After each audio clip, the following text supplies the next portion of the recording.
It's Throwback Thursday at Chase Field, and a purple haze welcomes the Chicago Cubs into town for a 4-game series. D-backs offense has been rolling. 35 hits through 3 games, tying a team record, and they'll need more against this powerful Cubs lineup. It's Arizona Diamondbacks baseball on Fox Sports Arizona. Good evening from Chase Field. Welcome to the broadcast. Steve Berthune, Bob Brunley along the way. It's our first Throwback Thursday of the year and the first of a 4-game set against the World Series champion Chicago Cubs. At least that's what everybody tells me here, BB. The hype is real. We'll see whether we should believe it or not over the weekend. A fascinating matchup here between two very similar guys, one right-hand hitter, one left-hand hitter, both first basemen. Paul Goldschmidt for the Diamondbacks and Anthony Rizzo for the Cubs. And they both wear number 44, but these guys are so similar, it's remarkable. Obviously, their play on the field is very comparable. Both guys can hit for average, can hit for power. They're both great base runners, both great defenders at first base, team leaders, everything you like to see in a ball player, and above and beyond that, they're just both good guys. Very easy to root for. It's very interesting because both guys seem like franchise anchors, cornerstone guys that you build around. No question about it. And Theo Epstein and his group in Chicago has chased Anthony Rizzo all over the country. They've traded for him twice. They have him on the north side of Chicago, and the Diamondbacks are very fortunate to have their own first baseman in Paul Goldschmidt. At shortstop tonight for the D-backs, it's Nick Ahmed. He's had an outstanding start so far, both offensively and defensively, but a different spot in the lineup for Nick tonight. Yeah, the first 3 games of the season, Chip Hale elected to hit the pitcher in the 8th spot and Nick Ahmed in the 9th spot, and you certainly cannot argue with the results. The difference in having a position player hitting behind you as opposed to a pitcher hitting behind you in that 8th spot. Today he's got Paul Goldschmidt behind him, should get some pitches to hit. And on the mound for the Diamondbacks, Ruby De La Rosa. It's been a rocky road for D-back starters so far. Ruby had something of a rocky spring. What do you anticipate tonight? Well, it's going to be a tough task for Ruby if the history holds true. He's had problems against left-handed hitters. The Cubs have 6 left-handed hitters of their 8 position players. Really going to have to deal with those lefties in the Cubs lineup. First pitch is all the way from Chase Field on this Throwback Thursday. It's the D-backs and the Chicago Cubs on Fox Sports Arizona. Back from downtown Phoenix. Arizona right Diamondbacks baseball on Fox Sports Arizona is brought to you by CenturyLink. Switch to CenturyLink Prism TV for an advanced TV experience. Learn more at cprismtv.com. By Jack in the Box and the Jumbo Jack, a home run for your mound. And by your Valley Honda dealers, where you get more standard features for less money.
Sports Arizona is brought to you by Chaz Roberts, Air Conditioning and Plumbing. Choose Chaz. By Lone Butte Casino. You're in for more winning moments at Lone Butte Casino. By Tire Pro. For the best selection of Continental and General Brand tires, visit one of the 22 locally owned Arizona Tire Pros locations. By Papa Murphy. Love at 425 degrees. And by Cox Gigablast. How will you live the gig life? Just about ready for first pitch here. There's Baxter. A big crowd here tonight as we welcome the Chicago Cubs in for the first of 4. First pitch is next on Fox Sports Arizona right after this.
It's a throwback Thursday in downtown Phoenix. Ruby De La Rosa and the Arizona Diamondbacks welcoming in the Chicago Cubs for the first of 4. It's opening week of the 2016 Major League Baseball season here on Fox Sports Arizona. Roof and panels closed tonight. A little dicey weather outside, we're not sure, so we're all buttoned up inside here, welcoming in the Cubs who open their season with an interleague series, a pair of wins at Anaheim. They beat the Angels 9-0 and 6-1. And they were off yesterday, and Joe Maddon's crew comes in here having won 11 straight road games, Bob, dating back to last year. Yeah, Joe Maddon, a perfect fit for this Cubs team. A lot of young players, a couple of veterans mixed in there, but just a very relaxed atmosphere for these guys with the high expectations this season. Here's how Joe will line them up tonight. Dexter Fowler in center field leading it off. Jason Hayward, an offseason addition, out in right field. Ben Zobrist also came over in the offseason. He'll be at second base. Anthony Rizzo, we talked about in the open, will be at first base. Chris Bryant, with 26 homers last season, was the National League Rookie of the Year. Kyle Schwarber out in left field. Miguel Montero, good to see the former D-back back in town. He'll be behind the plate. Addison Russell at shortstop, and the veteran John Lackey, another offseason acquisition, on the mound, making his first start for the Cubs. And for more on the Cubs, let's go downstairs to Kate. Kate. Well, guys, Chip obviously recognizes the talent level the Cubs have, but he believes the key to success for them is that they're out there having fun. He says you see it in their play. They're out there enjoying each other. And Hale told me that's been his message to this 2016 ball club. He wants them to go out there, let go of expectations, and really just enjoy the game. He told me that victories will follow if this team is out there having fun and just playing the game, quote, correctly. Your Arizona Ford starting pitcher tonight, Ruby De La Rosa, a breakthrough season last year. His first with the Diamondbacks. Career highs for Ruby. 14 wins, 32 starts, just under 189 innings and 150 strikeouts. Really one of the up-and-coming power right-handers in the National League West. Very respectable season for Ruby De La Rosa last season, but everybody around baseball is still waiting for that breakthrough season when he finally becomes the guy that everybody thinks he can be. Diamondbacks defensively, it's our eye on defense, brought to you by Nationwide Vision Center. You see Chris Owings out in center field again tonight. He'll be flanked by Yasmani Tomas in left, David Peralta in right. It'll be Lamb and Ahmed once again on the left side of the infield. Segura and Goldschmidt once again on the right side. Former Cub Wellington Castillo doing the catching for right-hander Ruby De La Rosa. A personal favorite, Adrian Johnson, our plate umpire. Adrian leaves little doubt whether it's a ball or a strike, and we are set to go first of 4 Diamondbacks. And the Cubs, Dexter Fowler, 5 hits and 8 at bats in their 2 wins over the Angels, leads it off, and there's strike 1. Fowler so far has doubled and homered.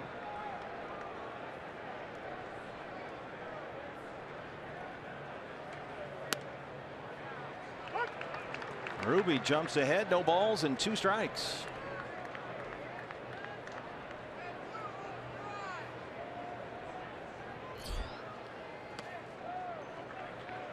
Fowler, a critical bat, Bob, for the Cubs, back for another year. He's already scored 4 runs in 2 games. Absolutely. There was some question whether Dexter Fowler was going to be back, and Theo Epstein surprised the entire ball club in spring training when they kind of signed him on the sly and brought him into camp as the new guy, but returning to the position he played so well for them last year.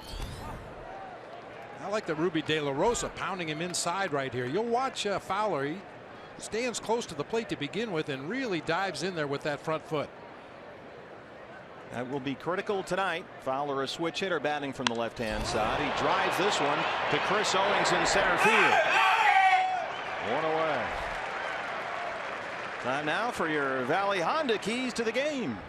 Well, this can work both ways. We went with the key to the game tonight. Don't buy the hype. Either way. Chip Hale was a little upset about the local media, maybe playing up Zach Greinke's opening day start a little bit too much, and certainly nobody can have more hype than Joe Maddon and the Cubs this year, and both teams just need to go out and play the game. It's always nice when we can work Chuck D and Flava Flav into the Honda keys to the game. Jason Hayward. Jason Hayward in the offseason got 8 years, $184 million. Came over from St. Louis.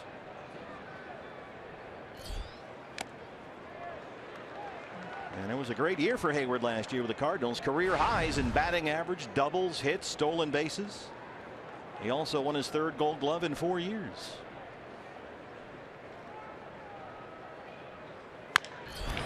A high bouncer to Segura from the edge of the outfield grass. 2 down. We heard Kate talking about Chip Hale and wants the team to watch the Cubs and how they go about their business. They have fun playing the game. That's the old chicken and the egg, though. What comes first, winning or having fun? I mean, if all it took was having fun, you get a whole team full of stand-up comedians and you'd win the World Series every year. You have to approach it with the right attitude, be serious about your work, but have fun with your teammates, have fun with the game. Ben Zobrist. Zobrist 4 hits and 9 at bats to start his Cubs career, all singles. And he's here in a 4-year, $56 million free agent deal. They spent some money this winter. They brought in Hayward, Zobrist, and John Lackey, who's about to make his Cubs debut. Sky-high pop-up behind shortstop for Ahmed. Good start for Ruby De La Rosa. 3 up and 3 down. It's Throwback Thursday here at Chase.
Chip Hale said today his D-back need to win some games and show people that they are a team to be reckoned with, but also show how they match up with a team that was a postseason club last year and is a big favorite again this year. Absolutely. Always good to see how you measure up against a team that everybody's picking to win the World Series. Here's how Chip lines them up tonight. Gene Segura leading off at second base. We mentioned Nick Ahmed moving up into the 2-hole was 6 for 11 with a home run in that series against the Rockies. Goldie in the 3 spot. David Peralta out in right field. Wellington Castillo doing the catching. Jake Lamb at third, Yasmani Tomas in left, Chris Owings in center, and Ruby De La Rosa on the mound. Gene Segura jumps on the first one, lifts it back deep to right field, and that ball is gone! One pitch in, it's 1-0 Diamondbacks. Second of the year for Gene Segura. So John Lackey's very first pitch as a Chicago Cub is a Gene Segura home run. How about that?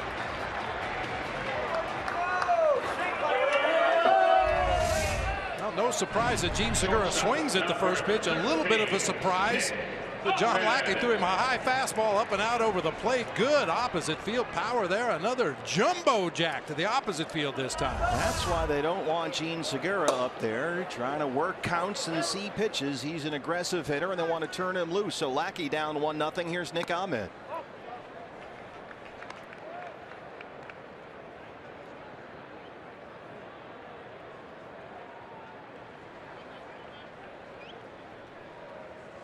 Lackey is your Arizona Ford starter for the Cubs. At the age of 37, got a 2-year, $32 million deal in December. And as you see, had a very nice season in St. Louis last year.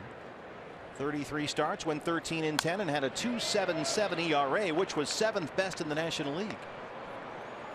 And mostly does it with fastballs. He'll throw a cutter, he'll throw a sinker, he'll throw a four-seamer. Mix in an occasional breaking ball, an occasional changeup, but he's basically a power pitcher. He's one of these guys that just pounds away at the strike zone as best he can. He will occasionally get hit, but he rarely walks anyone.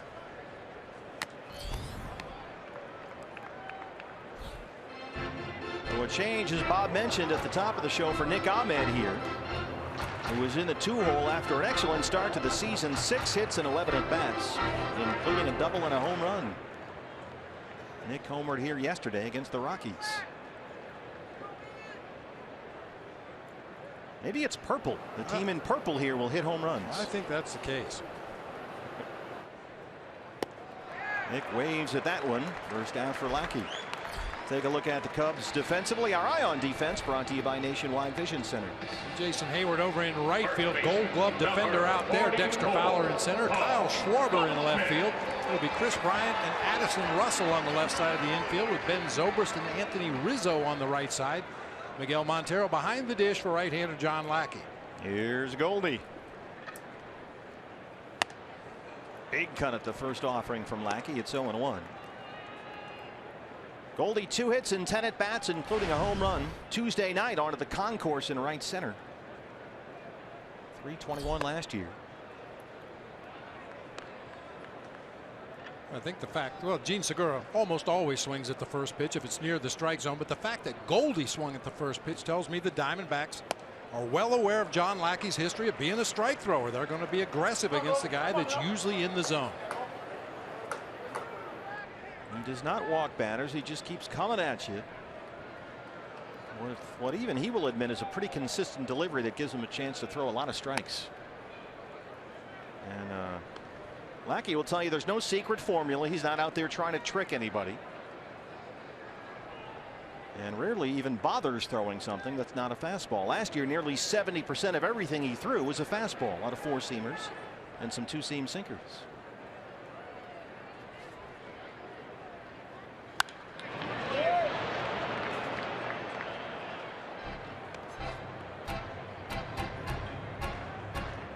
Goldie's been taking his cuts so far this year. 10 at-bats. He struck out 5 times, half the time he's been up there. So he's up there swinging this year. He's off there, and it's full 3-2.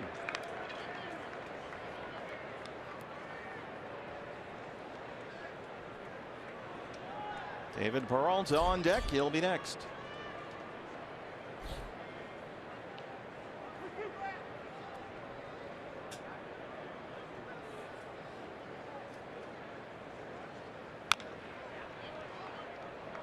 Goldie has tortured the Chicago Cubs in his career. He is a .371 hitter against Chicago, including 7 home runs. And in 24 games against the Cubs, he's got 24 RBIs.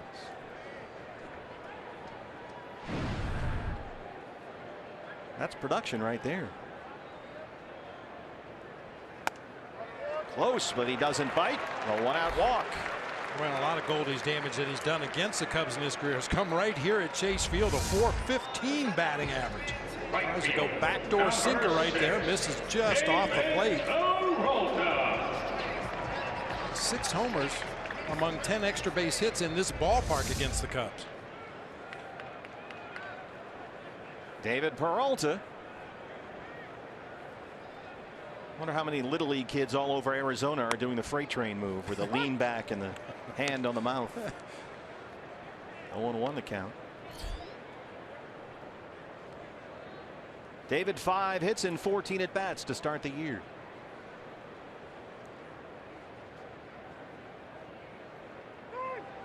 When I was a kid, everybody did the Joe Morgan chicken wing. Yeah, the chicken wing. Every Little League kid my age did that at least once.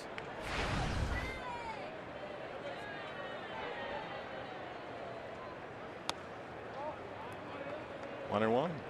I was thinking about Goldie over there at first base, and we know he can steal a base, especially if you get a pitcher that doesn't pay a lot of attention to him. But you have to believe the Cubs have a real good scouting report from the guy squatting behind the plate right now. Miggy knows this Diamondbacks team about as well as anybody, what they can and cannot do. Goldie holds. Peralta knocks it foul. 1-2 now. And Lackey does unload the ball fairly quickly to home plate, so unless you get a really good jump, might have to go station to station, at least at the beginning of the game.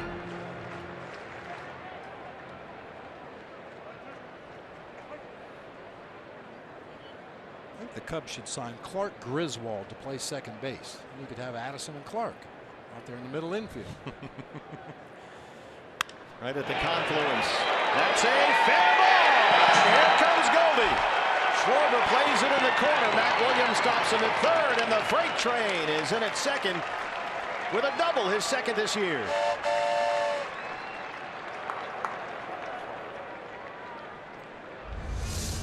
Well, we saw this approach from David in spring training. Got that front foot down, let the ball get deep into the zone, and then hit it with authority down into that left field corner, where it could be an adventure tonight. Kyle Schwarber, he's not in there for his glove. He's worked very hard at improving as a left fielder, but it's all about that bat. He's a catcher by trade, so a big chance here for the Diamondbacks, second and third.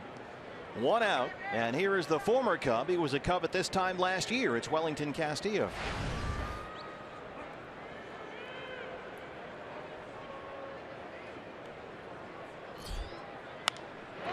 First pitch swinging, pops it up.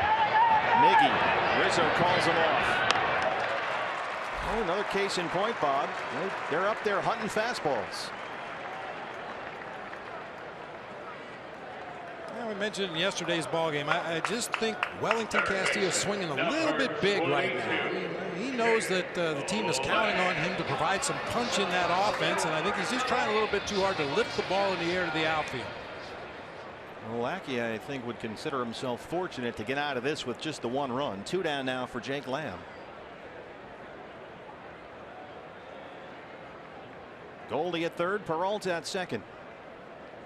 And Jake 2 for 11 at the plate to start his season. There's a strike, 0-1. He has doubled and homered. He's also walked twice.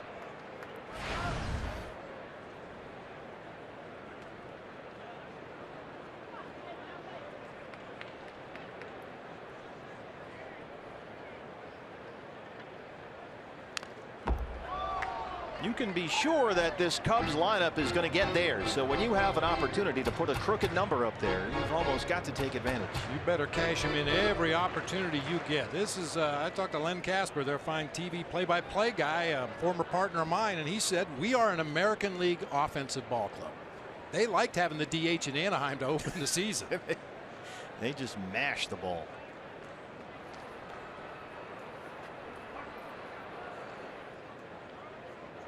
Jake Lamb down 0-2. High chopper over the mound, and that rolls into center. Goldie scores. Here comes Peralta. A single for Jake Lamb, and it's a 3-run. D-backs first. That's a huge hit right there. A 2-out RBIs just absolutely crush an opposing team. And you'll notice the Cubs playing everybody defensively straight up. We've seen teams play pull shifts for David Peralta, for Jake Lamb, but that time the Cubs playing straight up defensively, and Jake found that hole up the middle of the field where the shortstop normally is standing. Boy, to put a 3-spot up in the first against these guys is enormous. Yasmani Tomas now. Segura started it off with a homer. Goldie walked, Peralta doubled, Lamb singled. 3-0 Diamondbacks. Now Tomas. 3 hits in his first 7 at-bats, including 2 doubles.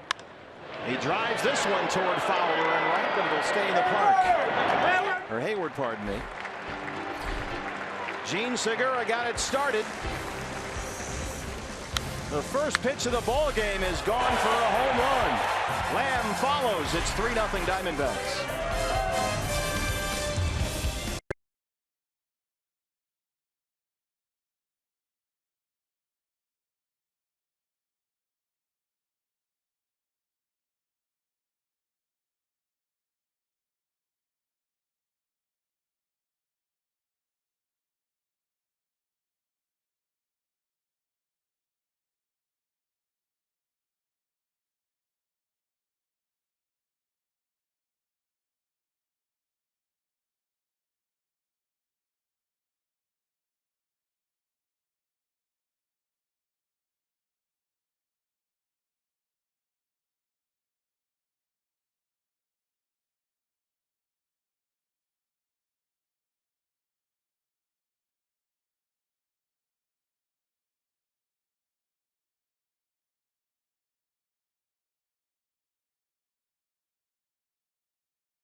First, set for the second as Anthony Rizzo leads it off for the Cubs. And fans, we have some must-have giveaways on the schedule this year. Be sure to get your tickets Saturday, April 23rd. Fans will get the bobblehead or the NL Gold Glove winner AJ Pollock, courtesy of Arizona Sports 98.7 FM. Then Saturday, May 14th, a Star Wars soft style T-shirt. And over Memorial Day weekend, giving away pool bags and barbecue aprons. See the full giveaway schedule online at dbacks.com. Here's Rizzo. Ruby De La Rosa had a 1-2-3 first, take to a 3-0 lead. And trying to put up what we have referred to as the shutdown inning. Keep it 3-0 here. Rizzo with a pair of hits in the Cubs series at Anaheim, including a home run, and the shift is on.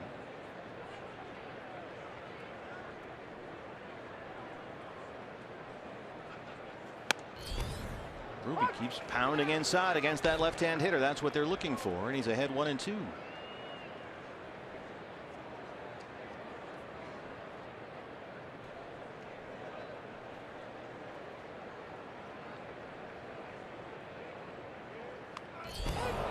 Well, that's what Anthony Rizzo does. He crowds the plate, stands right on top of it, and last year led the majors in getting hit by pitches. He was hit 30 times, 6 more times than any other player in baseball. Now you can see how close he is to the plate. His toes are right on the inside line of that batter's box, and Ruby tries to run one more fastball inside, and Rizzo takes it, heads on down to first base.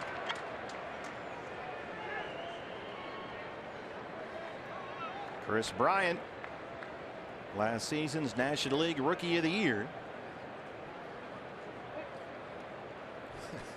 They're comparing bruises. Goldie said, yeah, I took one right here last night. For Rizzo, that's his throwing arm, however. Looked like he was pointing to his left forearm.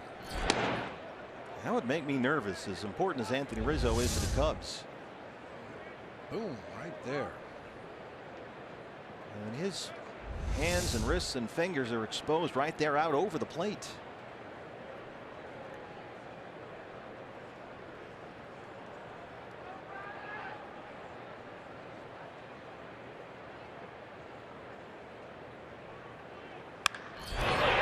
Bryant hammers it into the left field corner. Tomas plays it off the bullpen wall, and it's a double for Bryant.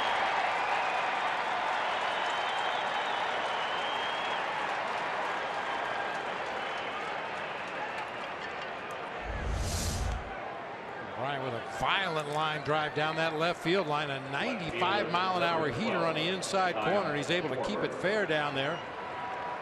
Nice play by Tomas just to field it cleanly, get it back into the cutoff man. Rizzo broke his stride there coming around second base. Had no chance to score on that ball anyway, but Cubs have a threat going here. Second and third, nobody out for big Kyle Schwarber, another powerful left-hand bat in this lineup tonight against Ruby. The 4th overall pick in the draft just 2 years ago. And the Cubs will find spots for this bat. He drove in 43 runs in 69 games last year. And he just turned 23.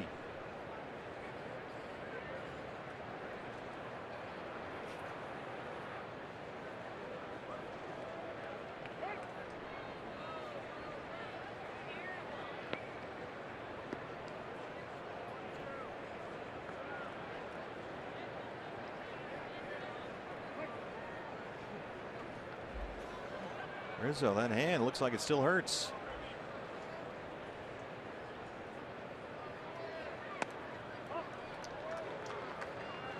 Schwarber 0 for 4 with 2 strikeouts in his only game in Anaheim. That's where the Cubs open up their season with 2 games against the Angels. They won 9-0 and 6-1, and they were off yesterday.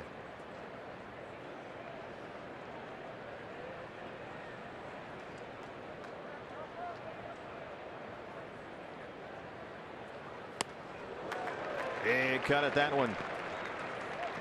Last time Chicago won 3 straight road games to open up the season was 1988. They had wins in Atlanta and Montreal.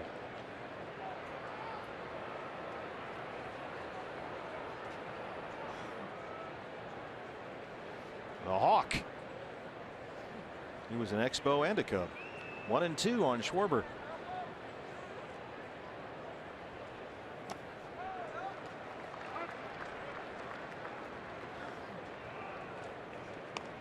Schwarber last season came up to the big leagues for the first time in the middle of June. In his first career home run in his 3rd game, and by the end of the summer he was one of their big offensive contributors. 13 homers and 31 RBIs in the final 2 months of last year.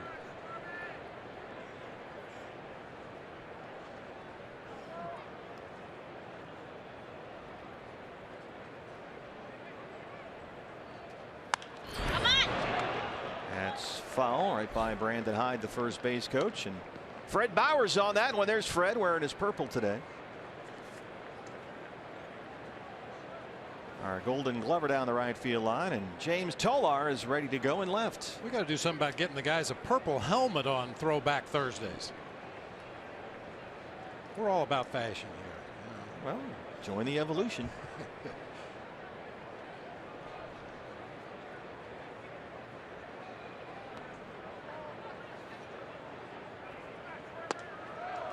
Again, trying to keep it down and into those lefties, but he missed it. It's 3-2.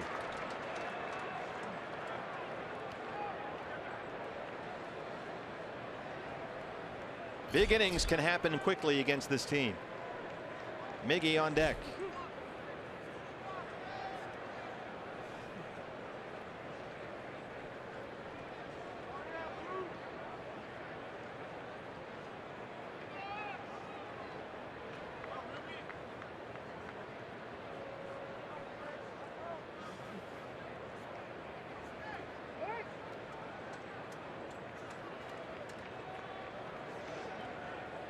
It's that little cat and mouse game. Who's going to control the at bat here on the 3-2 pitch? Schwarber just stood in that batter's box waiting for Ruby De La Rosa to get his sign.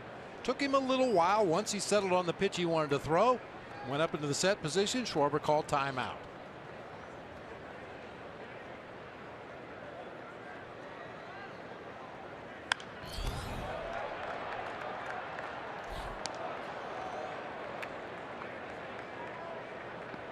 From Middletown, Ohio, played at Indiana University. He's a Hoosier. Their first-round pick 2 years ago, the 4th overall selection.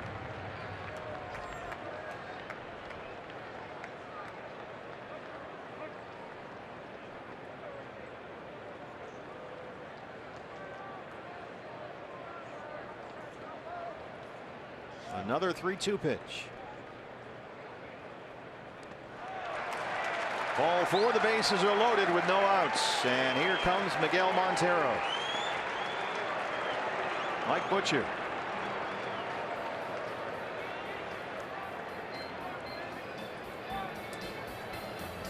Well, we talked about the importance of the shutdown inning, and Ruby is going to need a miracle to keep a goose egg up there at this point. Bases full of Cubs, nobody out.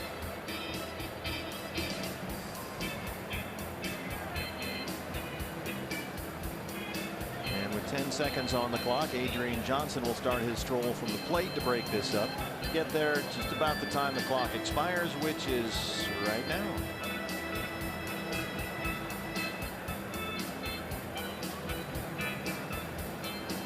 I would imagine that pitching coaches are going to have a little bit of leeway in the early part of the season, and umpires are going to give them a little bit of wiggle room, especially in a tough situation like this. But as the season progresses, I think they're going to get pretty strict about that 30-second rule. Rizzo at third, Bryant at second, Schwarber at first. Miguel Montero 2 for 5 with a home run already to start the year.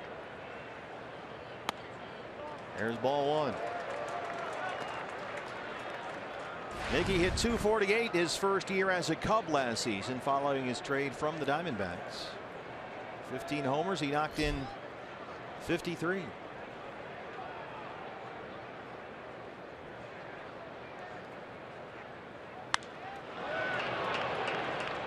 Wait to see that first swing to decide which Miguel Montero was here tonight. As Diamondback fans are well aware, he gets into stages of the season where he is looking to hit the ball off the out-of-town scoreboard in right field every swing. When he's right and he keeps that front shoulder in there and drives that ball to the gap in left center to the gap in right center, that's when he's the most dangerous. I think he's going for the out-of-town scoreboard. Well, for once, that's a good thing. Good location again for Ruby right there. He could somehow get a strikeout and a ground ball. Ooh, skip on out of here.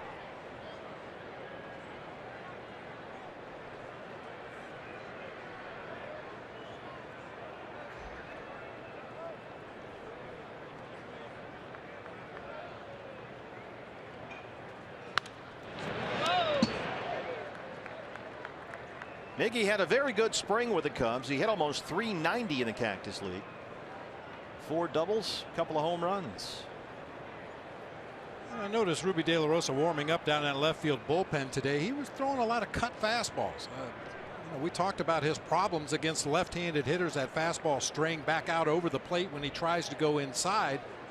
If he could come up with a cut fastball that stays on that inside part of the plate or farther into the lefties, that'd be a great weapon for him. Got him. A big strikeout, out number 1 for Ruby. Speed up a hitter's bat with a bunch of fastballs and then get him with a straight changeup at 90 miles an hour. Of course, when you throw 97, 90 is a real good changeup.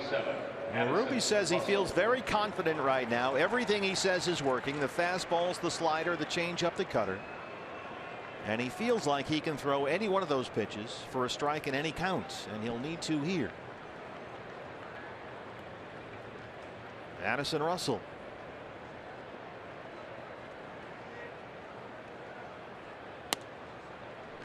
On. Russell looking for his first base hit this year. He was 0 for 7 with 3 strikeouts in their 2 games in Anaheim. 22-year-old shortstop.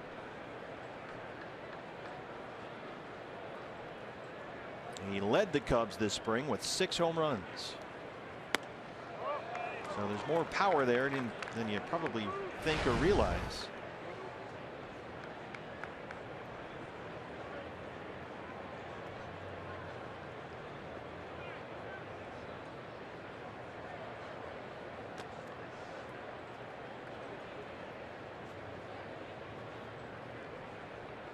Oh, you take a ground ball right here. That one's up the middle, however. Rizzo scores. They'll wave Bryant. 2-run single for Russell. He shoots one into center, and it's 3-2.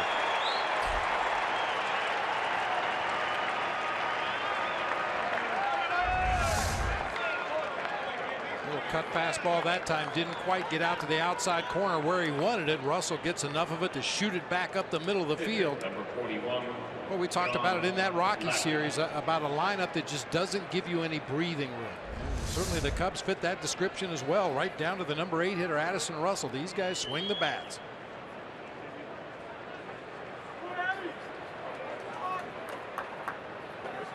So 2 runs are in, still just 1 out.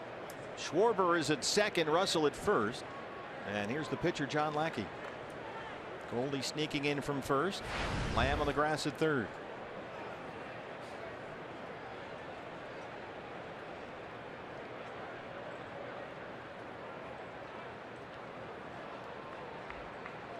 A little hiccup there. I'm not sure if that was a designed play for Ruby to step off and hope that Schwarber kept leading off second base. These bunt defense plays with runners at first and second in an obvious bunting situation, which this is with John Lackey at the plate. There's a certain timing that has to be adhered to in order for the play to work. That time Nick Ahmed was breaking toward third base as Ruby stepped off the rubber. Sneaking in there behind Kyle Schwarber, and there he goes again. That's in their first round.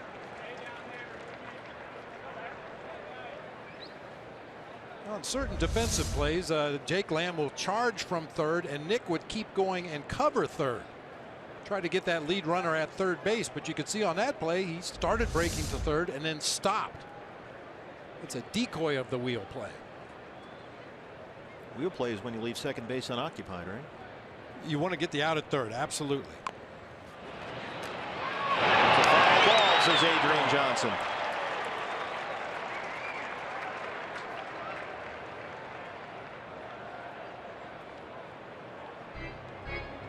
That's a strike, and it's 0-2. And this would appear to be a good situation for the wheel play because you've got a slow runner at second base in Kyle Schwarber. You've got a slow runner at the plate. You could possibly turn it into a double play. Wellington Castillo out of the chute quickly there, but in the estimation of Adrian Gonzalez, that was a foul ball.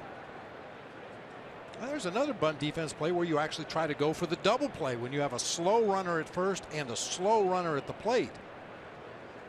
It's kind of a reverse wheel play.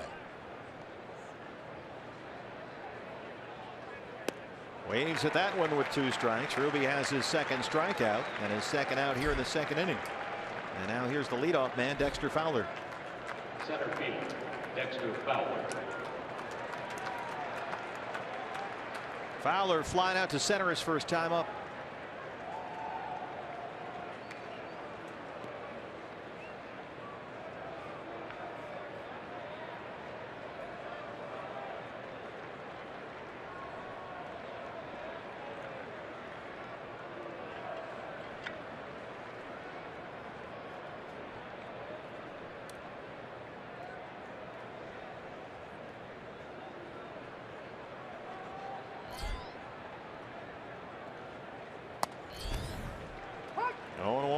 Fowler, a switch hitter, best from the right-hand side. That's where he hit .326 last year.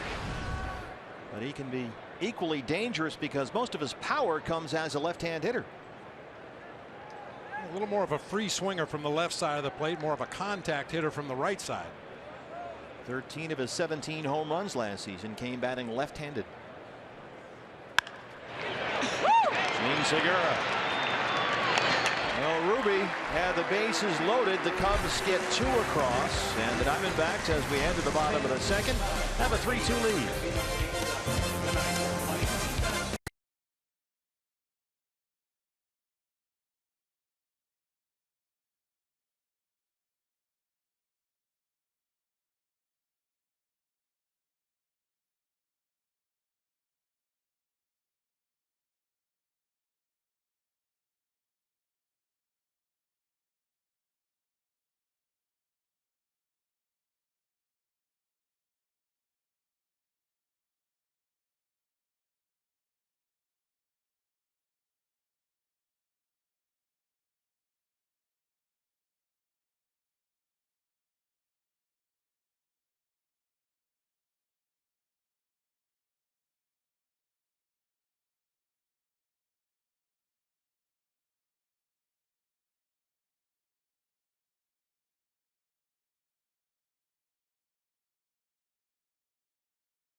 Hey fans, this week only T-Mobile customers can get a free season-long subscription to MLB.TV Premium. Just go to T-Mobile.com/MLB. Sign up now and catch every moment on America's fastest-growing LTE network. Bottom 2, and Chris Owings leads it off against John Lackey. We've already had a ton of action here. First of 4 against the Cubs.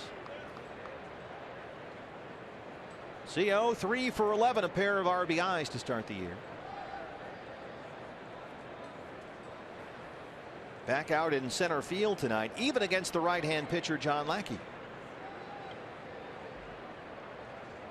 This is lifted out to Hayward, the Gold Glover. Chip Hale told us today he felt like tomorrow's Cubs starter, Jason Hamill, is a little better matchup for Socrates Brito, so he likes CO tonight against Lackey better. And that's the way he's going to handle the center field mix, he told us. It's going to be based on pitcher-hitter matchups. It is not right-left. It is, in fact, he made a point to say this, it is not a platoon. Ruby De La Rosa, who bats ninth tonight. You know, some guys just match up better, even if it's their own side, righty against righty, lefty against lefty, depending on what that pitcher features out there on the mound and the kind of swing you're talking about at the plate. Sometimes you like the righty on righty matchup. He also said he wants to get CO some time in the infield. He hasn't forgotten that he's essentially an infielder, and hopefully later in the series they'll do that, so Brito would play center there as well. As Ruby strikes out, second strikeout for Lackey.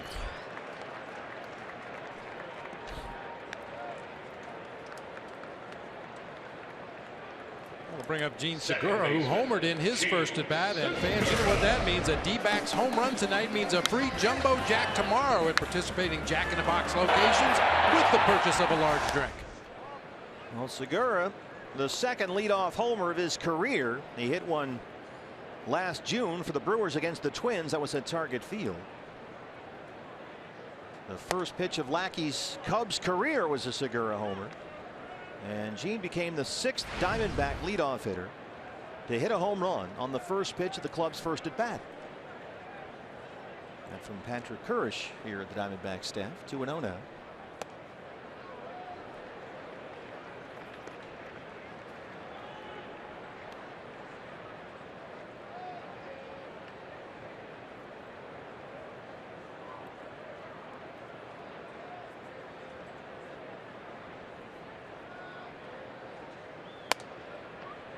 Bring one.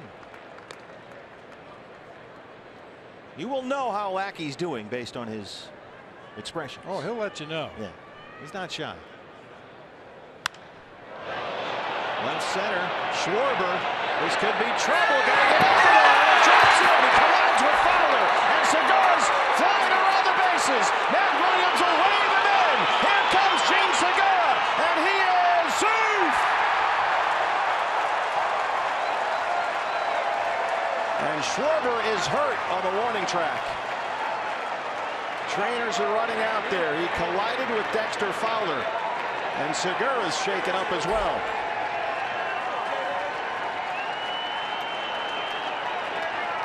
Kyle Schwarber is down.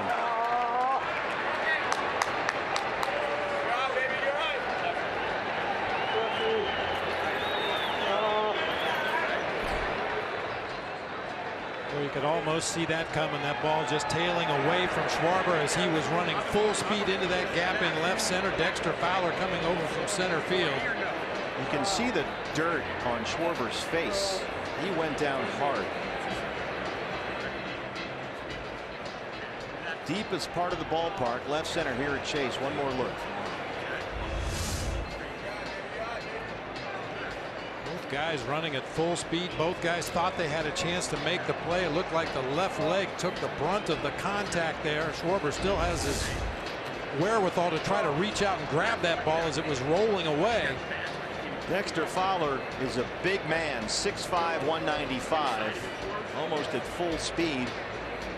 And he collided with Schwarber out there.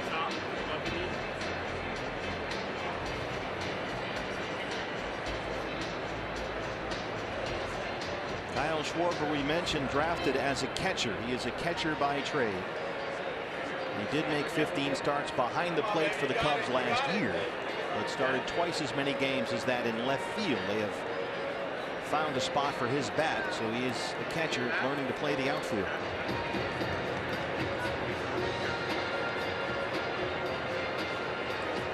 Joe Madden has a little bit of a short bench as far as position players go. He has David Ross as backup catcher, Tommy La Stella backup infielder, and two guys that can play outfield, Jorge Soler and Matt Caesar, should Schwarber be unable to continue.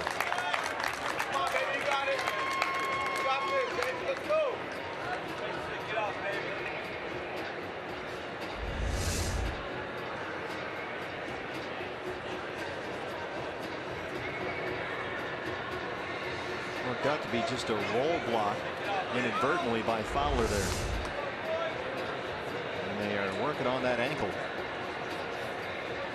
Looked like they checked his quad or his knee first, and now have moved down to the ankle.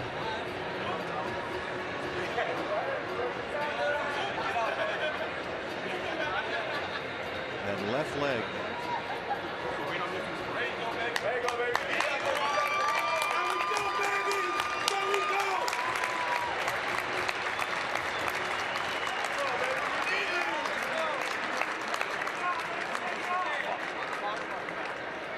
It scored an inside the park home run for Gene Segura, his second homer of the ball game, but they're going to get a card out there for Schwarber. Yeah, I think that's a wise choice. You can see he can't put any weight on that left leg.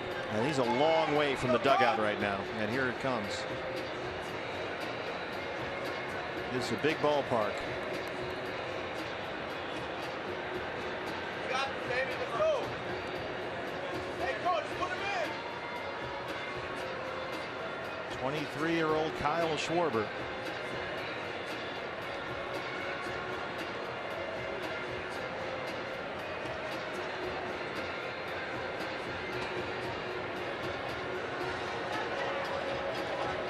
Well, the good news is for Gene Segura, that's his second two-homer game in his career. The last one came at Coors Field in Colorado a couple of years ago, and his first inside the park home run.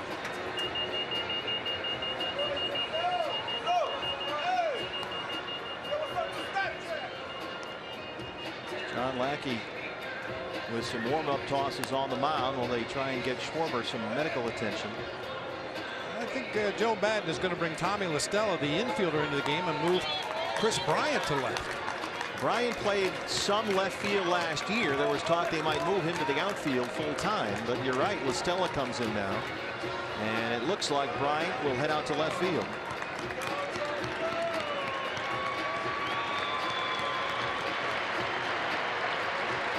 So we certainly wish the best of Kyle Schwarber, and hopefully it's not as bad as it looked there. So La Stella takes over at third, and Bryant moves out to left. Let's take a look now at Gene Segura. His trip around the bases.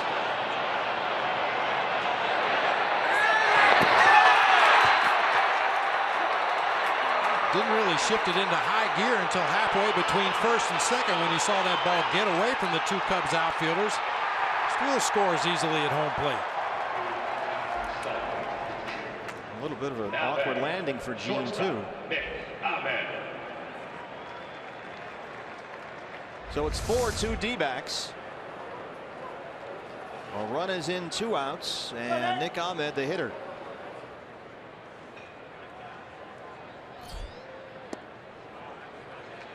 A rare breaking ball, that time the slow curve, as you see Chris Bryant taking over for Schwarber in left field. And Tommy La Stella at third base, replacing Bryant. 0-2 on Nick, who struck out his first time up against Lackey.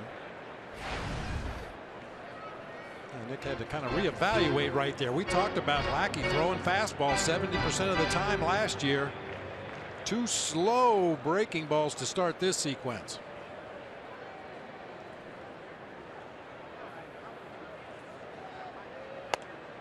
And Ahmed strikes out for the second time, but Gene Segura has his second home run, an inside the park job.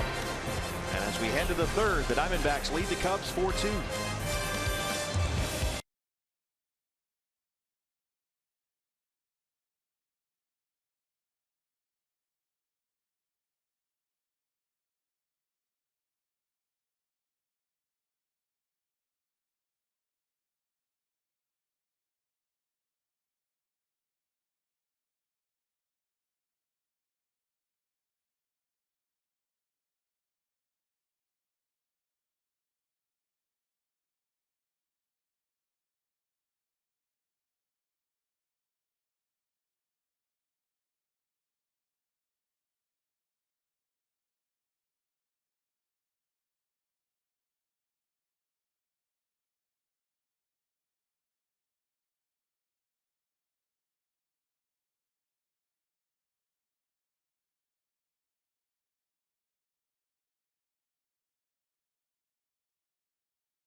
Diamondbacks, we've seen a little bit of everything in the early going. One thing we'd like to see is at least one more run on that board, because you know what happens then. Tacos. Anytime the D-backs score 5 runs or more, Taco Bell is giving away 3 free tacos with the purchase of a large drink between 4 and 6 the following day at participating locations. Third inning, and the right fielder Jason Hayward leads it off against Ruby De La Rosa. D-backs lead the Cubs 4-2.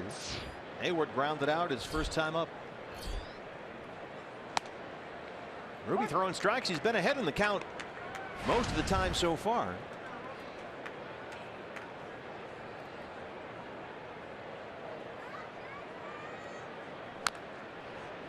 Oh, 0-2.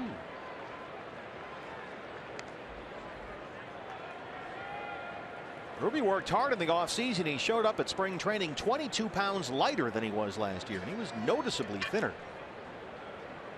Tried to put his body in good position and be in good shape, he said. Feels a lot better.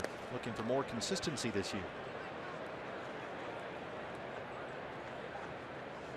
But toward the end of spring training, he was making a few too many location mistakes. He had some rough Cactus League starts.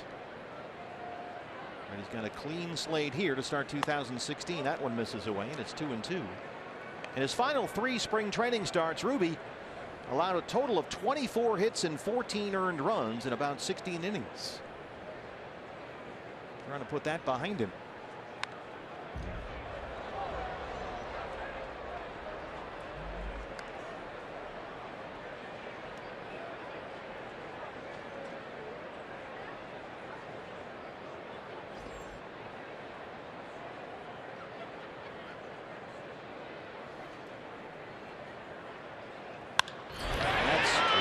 To the gap in right center.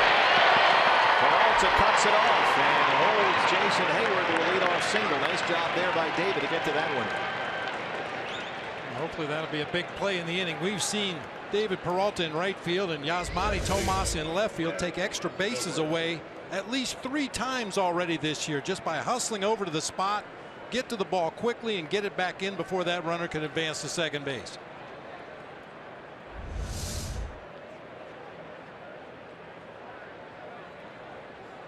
Ben Zobrist popped up in his first at bat.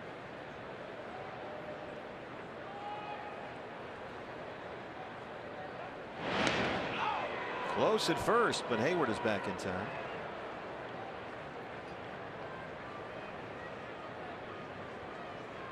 So Ruby immediately goes back into the stretch here to start the third.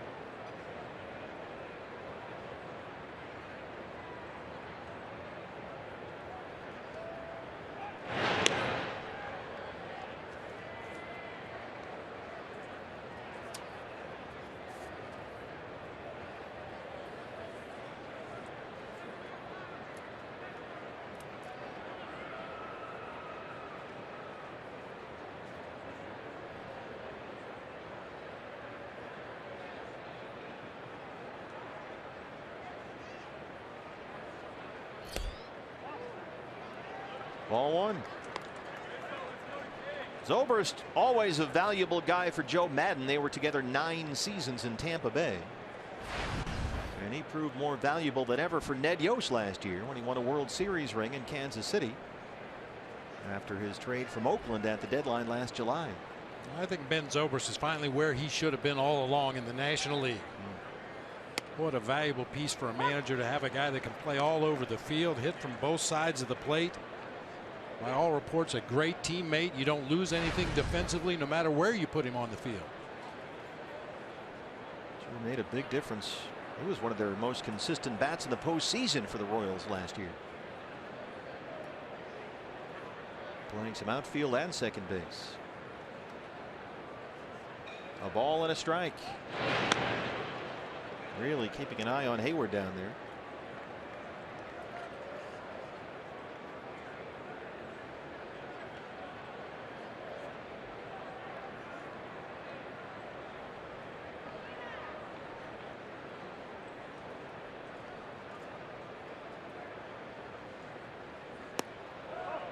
Two and one. Zobrist, very consistent hitter, Bob, in October. He hit over 330 in the Royals division series win against the Astros, and then 320 in the ALCS. They beat the Blue Jays.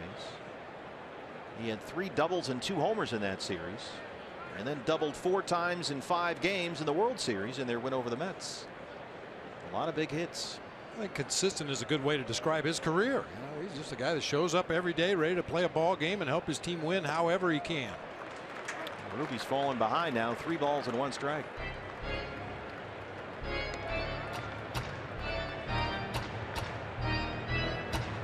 Plays the infield, plays the outfield, switch hits. And the heart of the Cubs order is coming up.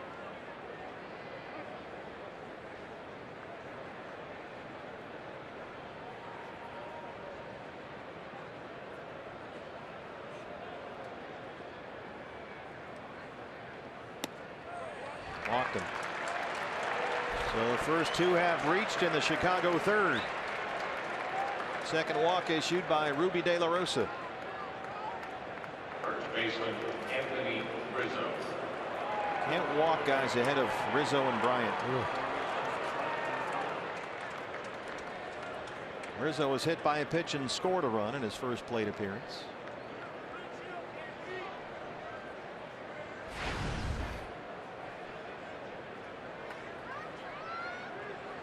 What a year last year. 2nd straight All-Star trip. 4th in the National League in MVP voting, Anthony Rizzo. He's up there with Hayward at 2nd and Zobrist at 1st.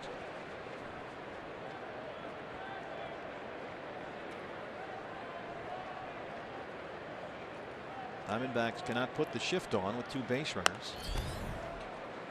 This is at 95. At least not as much of a shift as they would like. Yeah, Rizzo came up to lead off the 2nd inning, and they had half the team over there on the right-hand side.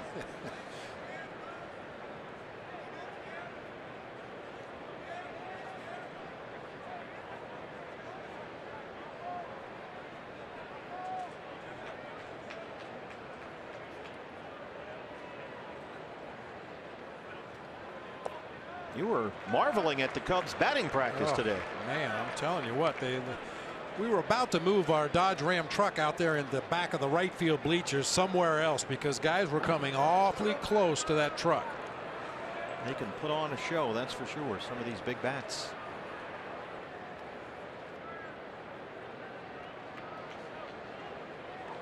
And Rizzo did more than his share of damage against the D-backs last year. 10 RBIs in 6 games. Back in there right on top of that plate.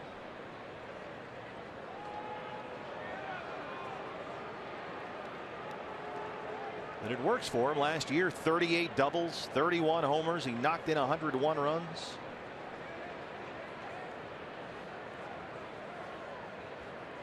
And he's at his best when he's got runners on base. I guess that's clutch, although sabermetricians hate that word. Hard to quantify exactly. It is hard to quantify, but the eye test would tell you some guys just seem to rise to the occasion. I played with a guy, George Bell, in Toronto, that just seemed to be a different hitter with runners in scoring position. Nobody on base. He was doing the Miguel Montero. He was trying to hit the ball over the world.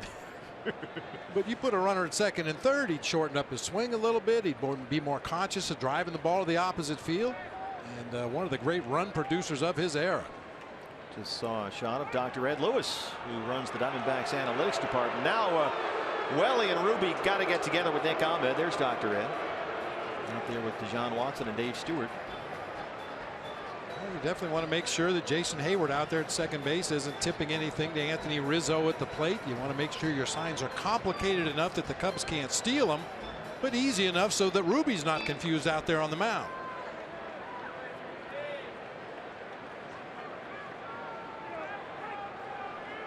They may have just verbally decided what they're going to throw. Wellington just nods his head, doesn't even give a sign. It rolls into right center. Hayward comes in, he will score. Zobrist goes to 3rd. We mentioned Anthony Rizzo is better when there are runners on base, and it's a 4-3 ball game. Mike Butcher one more time.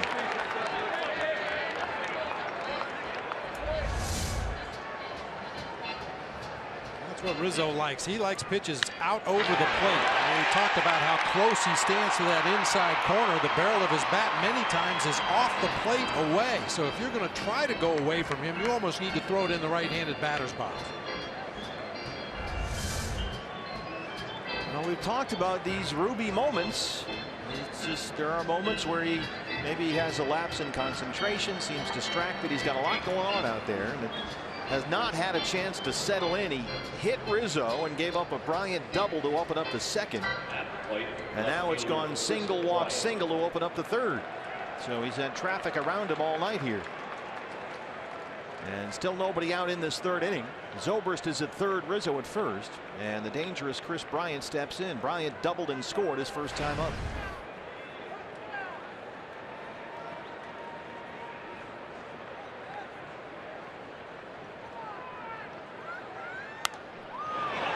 Sky high up near the roof. Welly, he's got room, back it up there, and he's got it. Get up, get up, get up. Rizzo heads to second, and he is in there. It rolls into right center.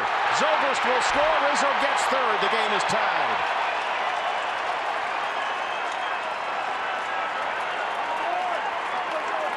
Well, Bob, you said it. Those catcher's instincts of yours kicked in there.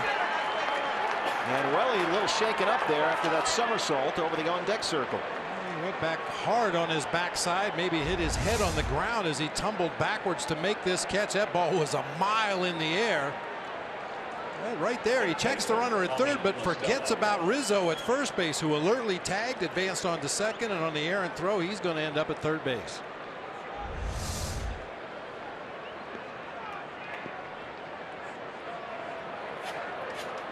A 4-4 ball game.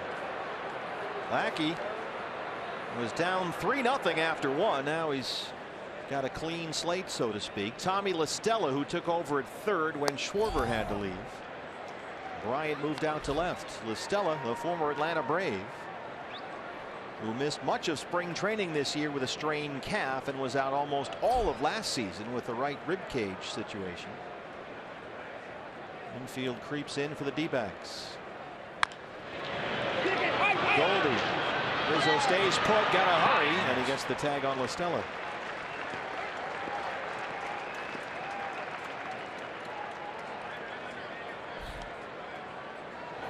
Well, that was not an easy play. You talk about multitasking. You got to come in and field the ground ball. That's the first thing. At the same time he was doing that, Goldie was checking the runner Rizzo at third base, and then knew as soon as he caught the ball he had to bust it over that first baseline because they had no chance to get La Stella otherwise.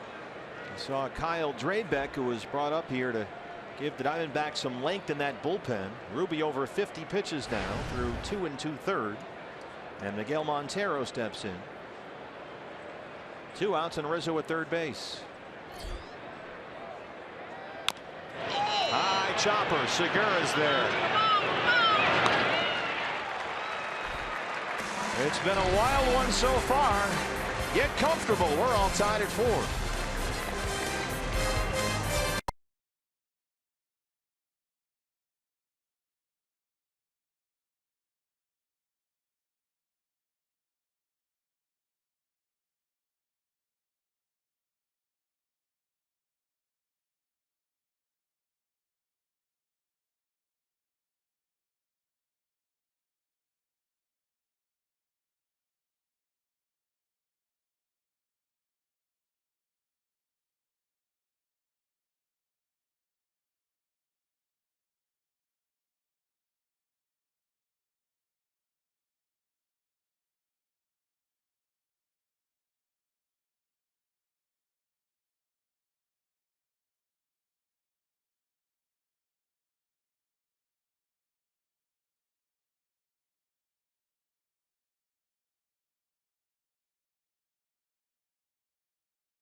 Set for the home half of the third. D-backs fans, we are excited to introduce to you 1893 from the makers of Pepsi Cola. It's a premium cola inspired by the original Pepsi recipes and features premium cola extract and fair trade sugar. Pick up one right now at your local retailer. 1893 from the makers of Pepsi. Paul Goldschmidt leads off the third against John Lackey. It's a 4-4 ball game. And we have seen just about everything you can imagine in a baseball game so far through 2.5 innings. Including a few things you never expect in a baseball game, but that's why you play them. And we got 3 more to go with these guys. Goldie walked and scored his first time up tonight.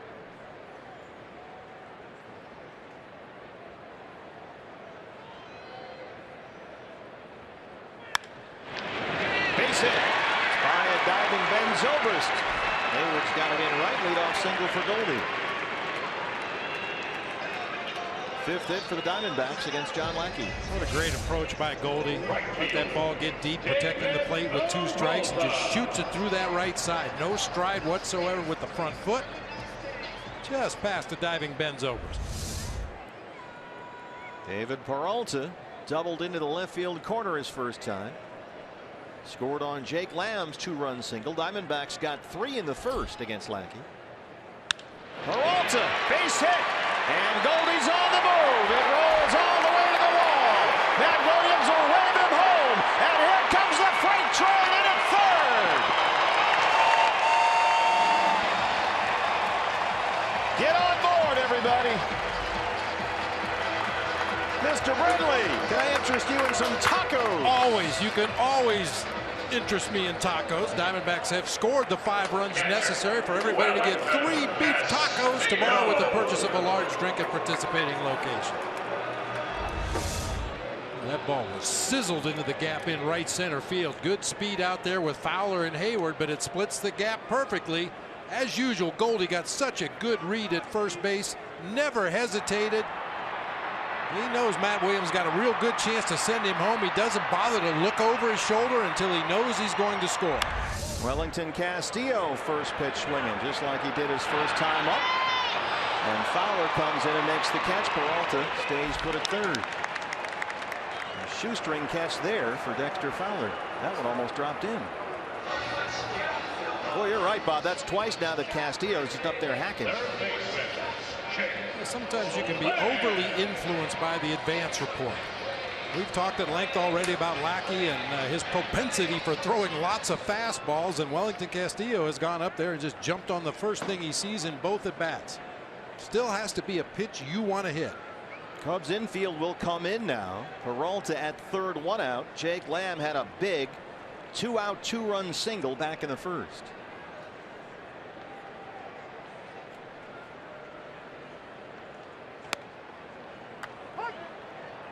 Jake has shown much improved patience at the plate. The discipline's been much better all spring long. He has taken a couple of walks already this year. And it really did become a theme for him during the Cactus League season. As spring training went on and on, he took a base on balls at seam more and more often and walked 14 times against 16 strikeouts. He finished the spring with a .521 on base percentage. That's really impressive because that's something he needed to work on. And it's not easy to go into spring training when you haven't really been competitive at baseball, haven't been facing live pitching for a long time, and take pitches the way Jake Lamb did this spring. He knew what he needed to improve upon, and he worked hard on it in the Cactus League. Drives it out to Bryant in left. Here comes Peralta. It's another RBI for Jake Lamb, and it's 6-4 D-backs. Jake's knocked in 3 tonight. It's just so good to see him stay off those borderline pitches, not chase the bad ones. The at-bats have been so much better. It's tough enough to hit in the big leagues when you do swing at strikes, but when you're chasing pitches out of the zone, you get yourself out an awful lot. That ball was right on the button to Bryant, who actually had to back up a step, making it a little bit easier for David Peralta to score on that sac fly. Diamondbacks have got 3 in the first, 1 in the second, now 2 more in the third. Here's Yasmani Tomas. Waves it one up near his shoulder. Tomas flied out his first at bat. John Lackey something there. He never has been shy about drilling the opposition if he feels it's appropriate. And after Anthony Rizzo got hit, I wondered if there would come one at some point in this ball game. File that away. Tomas down 0-2.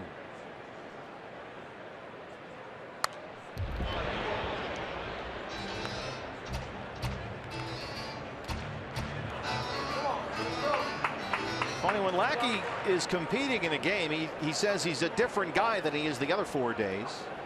He takes it very seriously. The body language gets out of control. The facial expressions. You'll see the whole thing. He strikes out Tomas for his 4th punch out tonight. But Goldie singles. Peralta triples.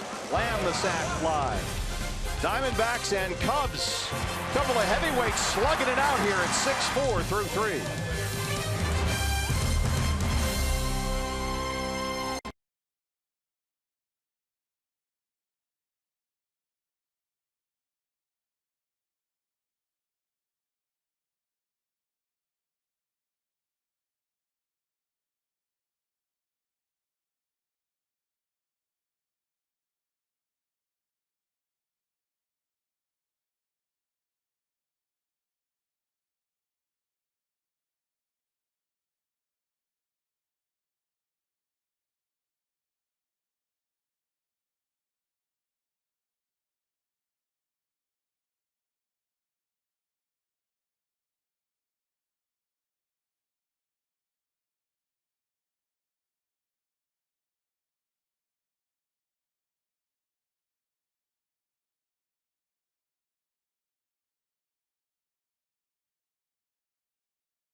Game so far through 3 innings. Diamondbacks lead the Cubs 6-4, and Addison Russell, who had a 2-run single his first time up against Ruby De La Rosa, leads off the Chicago 4th. I have an injury update.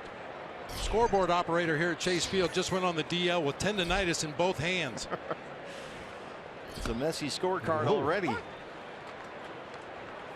6 runs on 6 hits for the D-backs, 4 and 4 for the Cubs. Not exactly a pitcher's duel. And ironically, I think it might be ironic. You know better than I would. Diamondbacks line score reached 312, which is the area code in Chicago. Coincidence. That's a tough one. It's not always that easy. Yeah, I think I would put coincidence. Yeah, okay. They happen to be playing Chicago, which is coincidental. I always go by the old axiom that irony is when the fire station's on fire. Anything else is usually coincidence. Just missed there at 96. He wanted that one. Adrian Johnson says 2-2. That's when you may not get the call. It's just a tad off the outside corner, but that's a great location for a 1-2 pitch. David Peralta can't get it, and it rolls to the wall. Russell's on the run, and he'll stop at second. Well, that's the 3rd straight inning that the Cubs leadoff man has reached. Pitcher, John Lackey. Just out of the reach. David Peralta almost able to get there, but it gets by all the way to that right field bullpen. Addison Russell was thinking 3. Well, with nobody out in the inning, he chooses to stop at second base, where he's in scoring position now for John Lackey, who will more than likely bunt him up. Try to bunt him up. Lackey could not get a bunt down up there earlier with runners on base and ended up striking out.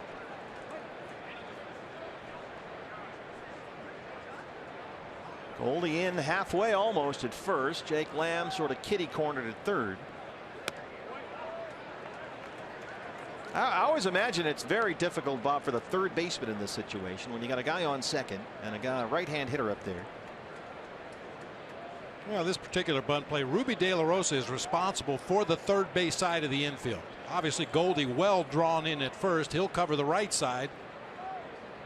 Only if the ball is bunted hard enough that Ruby can't get it, then Jake Lamb would come in and make the play and go on to first and just take the sacrifice out. But if at all possible, you'd like to see Ruby bounce off that mound, get on the ball, and hold Addison Russell at second base or throw him out at third base.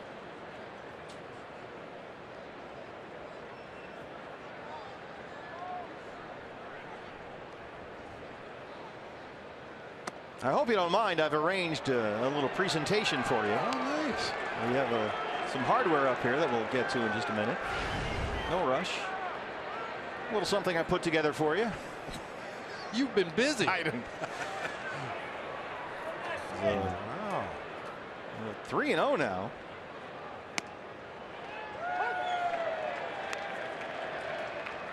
We'll take a shot of it after this batter. Some hardware in the booth as we get ready for the Copa America soccer tournament coming up. 3-1. Center field for CO. The Copa America is coming up. It's the oldest international soccer tournament in the world. And this year it's being held in the U.S. It's the first time ever that the Copa America has been held outside of South America. They'll be playing some games in Glendale, and that, BB, is the Copa America Cup. Very nice. Beautiful. They told us don't touch it. Yeah. You might get a smudge on it or something. It's wonderful. That is nice. All polished Very up nice. and everything. So yeah. It was down on the field before the game when the Diamondbacks were hitting. They had it on the third base side of the field. When the Cubs took BP, they moved it over to the first base side. We're very fortunate to have a visit from the trophy up here in the booth. Nothing doing at second base there. So we've got some Copa America games coming up in Glendale. The oldest international soccer tournament in the world. And University of Phoenix Stadium. Mexico will be in action Sunday, June 5th. Ecuador and Peru. And as part of the tournament, they'll play the third place game at Glendale at the end of June. Dexter Fowler hammers it toward the pool. It stays in the yard. Oh, no. Russell will score and rolls away out there, and Fowler's flying into third. It's an RBI triple. Back and forth we go. The way that ball caromed off the wall out there in front of the RamTrucks.com pool area, I thought we were going to see another inside the Parker here. Yeah. And we mentioned Fowler with more pop from the left side, and he showed it right there. Bangs that ball off the wall. No relay throw to third base that time as Fowler slides in.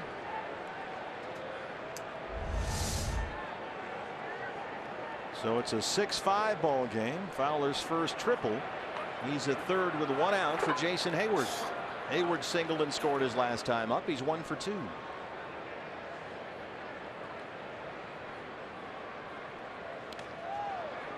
Wellington Castillo keeps that one in front. Hayward coming off a big spring with the Cubs. He led the team with 14 RBIs and had 9 hits, 7 for extra bases, including 3 home runs. Joe Madden really loves this Fowler-Hayward combination at the top. He's not messing around with 1 and 2, he says, and he is a lineup wizard. I mean, Madden had some seasons in Tampa Bay where he had 162 lineups. But he says, I love 1 and 2. Fowler and Hayward. Everything else is up for grabs, but those guys are locked in. He played Matt Caesar the other day against the Angels because Villanova won the NCAA basketball tournament, and Matt Caesar went to Villanova, and he hit a home run in the game. It's an 8, I guess, isn't it? 1 and 1. Well, you were talking about, chicken and the egg, and what Kate was saying earlier about the way the Cubs play with fun and passion and joy. They look like they're enjoying themselves. And where does that start? I think a lot of it comes from the manager here in this particular case. Just he's got this unique perspective on life and the way he runs his team. I mean, he's the guy that said, hey, you know, the jackets and ties on a plane, that's dumb. What are we doing that for? Be comfortable. Wear what you want. Wear a Hawaiian shirt. Wear whatever you want. Just enjoy yourself. That's what he wants with this group. Actually wore their pajamas on one flight last year. Yeah, they do all those crazy theme flights. They dress up in different costumes and have a theme. They don't just do it, you know, for rookies or something. They'll do it a bunch of times every year.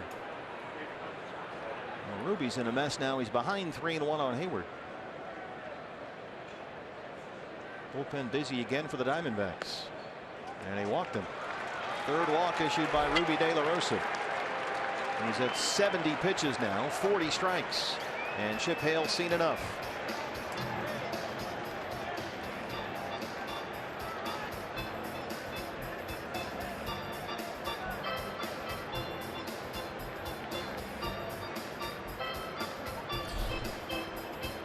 Pitching change. Ruby De La Rosa exits a 6-5 ball game. Back after this.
Somebody scoring. It's 6-5 Diamondbacks here in the top of the fourth with one out. Hey fans, it's not too late to become a D-back season ticket holder for the 2016 season.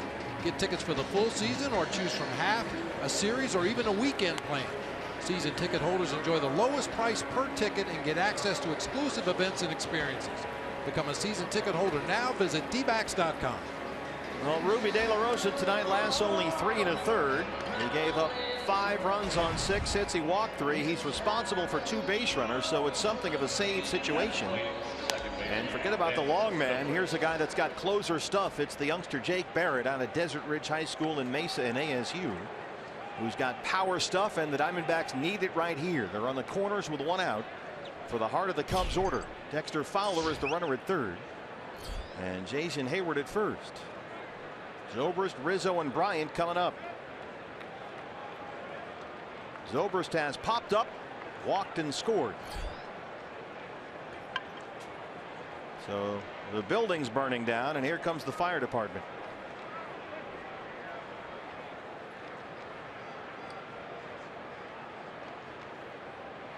You may ask yourself why the switch from Drabek to Barrett. Well, the pitcher spot is due up second for the Diamondbacks in the bottom half of the inning. So if they wanted to bring Drabek into the game as the long man to give you multiple innings, he would have had to make some kind of a double switch in order to make that happen and avoid the pitcher hitting second next inning. But now with Barrett in the ball game, he's just going to go as hard as he can, try to get out of this inning, and then pick a pinch hitter in that 9 spot. Well, Jake is used to working in save situations. He had 15 saves last year at Mobile and Reno. 51 strikeouts in 53 innings. And you know that Chip would love to see a strikeout or two right here. Hayward takes off. It gets behind Castillo, and Fowler will score. We're tied at 6.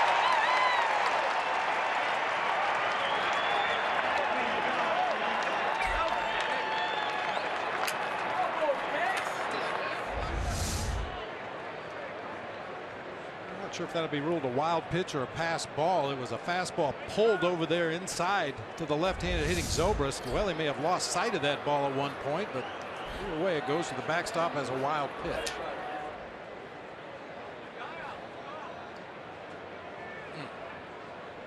D-backs led 3-0, 4-2,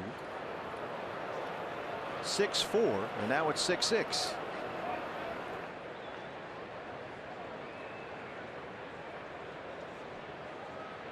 Stolen base and a wild pitch, the scoring on that one.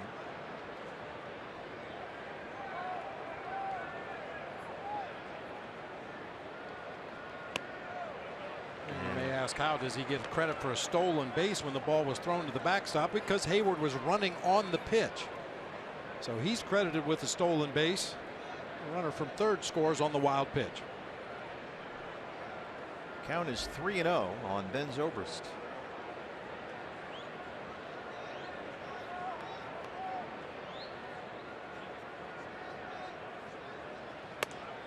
All 4.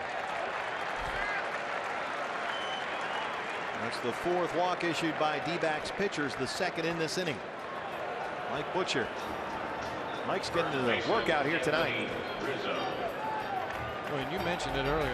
That's just unacceptable against a team that can hammer the ball the way the Cubs do. They do strike out a lot as well, but you put runners on base ahead of good hitters like Anthony Rizzo and Chris Bryant, they can put a crooked number on the board in a hurry. Yeah, it's a recipe for disaster. That's something you think pitchers feel out there. Oh, geez, if I walk this guy, then I got the other guy coming up, and then the other guy behind him. And well, yeah, maybe they do think that way, and that causes you to guide the ball instead of just being nice and free and easy and throw to your catcher's target and trust your stuff. Well, young Jake Barrett in the big leagues for the first time and in a big spot here.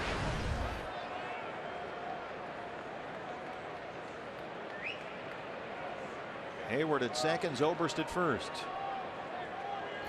2 runs already in.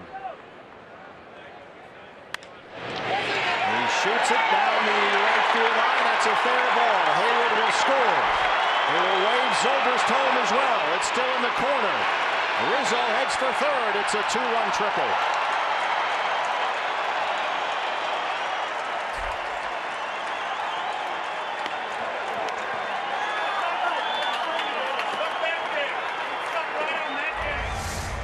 Right on top of the plate. You try to come in on his hands, and he's able to keep it fair down into that right field corner. Most left-handed hitters would pull that ball foul.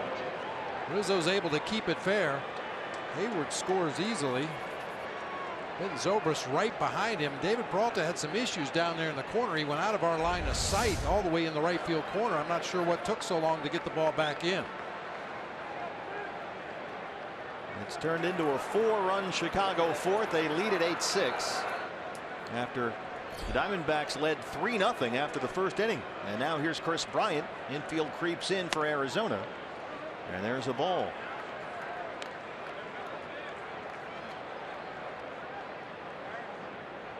Bryant doubled and scored in the second, popped up in the third.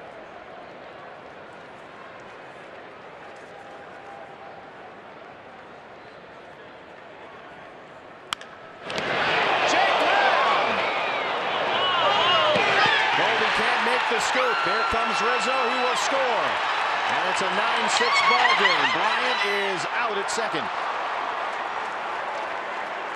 Jake Lamb made a tremendous stop there. Rizzo got back to the bag at third safely, but then he threw it away. Goldie couldn't make the short hop.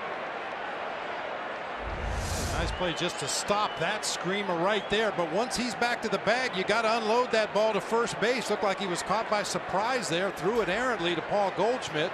Now Rizzo is, or Bryant, pardon me, is still standing at second base. Let's see if they challenge. Cubs might challenge this one.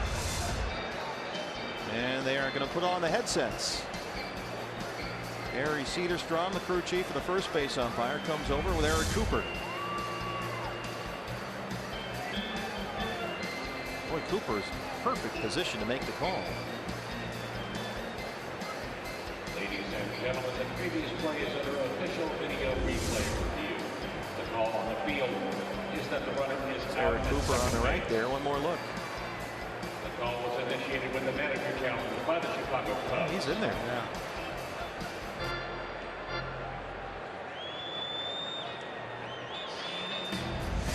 So it's a 5-run Cubs fourth, and this looks like it'll be overturned. It's uncharacteristic of the Diamondbacks defensively. Wellington Castillo, after catching that pop-up behind home plate, forgot about the runner at first base. Jake Lamb on this play, after chasing Rizzo back to the bag at third, was a little bit late throwing that ball across the diamond, had to rush his throw.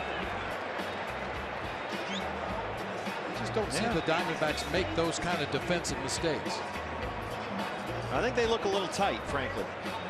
Maybe feeling the disappointment of losing 2 out of 3 to Colorado, knowing the Cubs are coming in here, knowing that everything that goes along with the Cubs and the expectations, the predictions, all of that. It's been a sloppy effort so far. It really has been.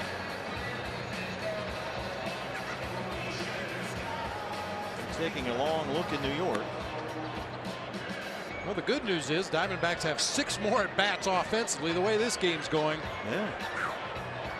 They may need an auxiliary scoreboard. They led it 3-0 in the first. Gene Segura on the first pitch of the ball game homered off John Lackey. Jake Lamb had a 2-run single in that first. Cubs answered with 2 in the second. Addison Russell had a 2-run single. Diamondbacks got 1 back in the home half of the second on Segura's inside the park home run when Schwarber and Fowler collided out there in left center. And the call at second is safe, so Joe Madden wins his challenge. Not only did the Cubs win the challenge, but I would assume Jake Lamb's going to be hung with an error now, allowing Bryant to go from first to second. See how they score that. It's now a 9-6 ball game.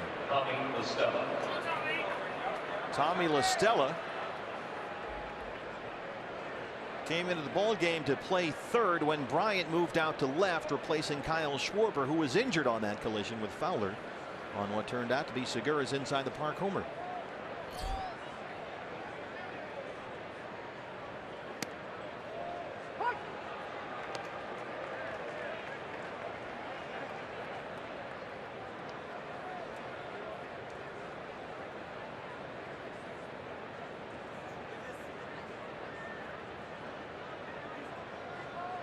They ruled that a single. They give Bryant the RBI and they charge Lamb with an error, so that it's RBI single and E5 is how you score that.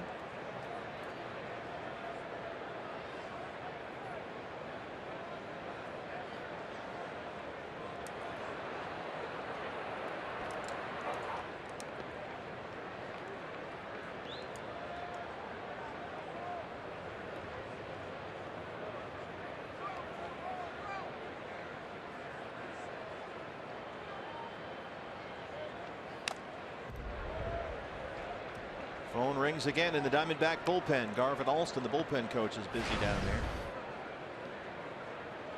Stella, the former Atlanta Brave, only 33 games with the Cubs last year. He hit just under 270. He was hurt much of the year with right rib cage inflammation.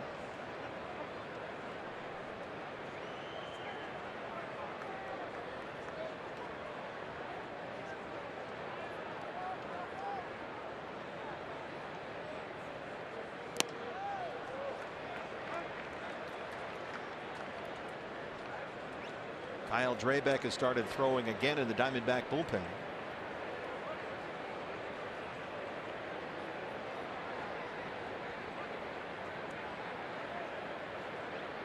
Already this game has seen 15 runs on 14 hits.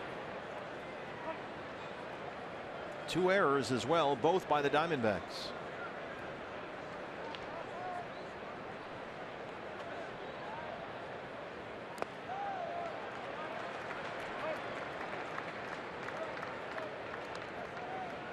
Three and 2, a full count on Tommy La Stella.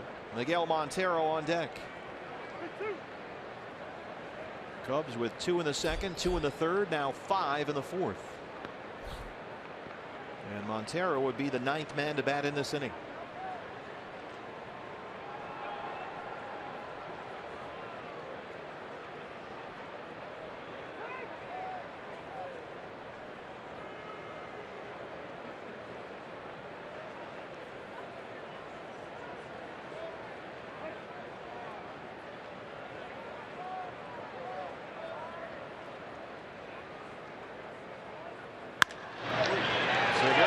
second. Ryan moves along, 2 down.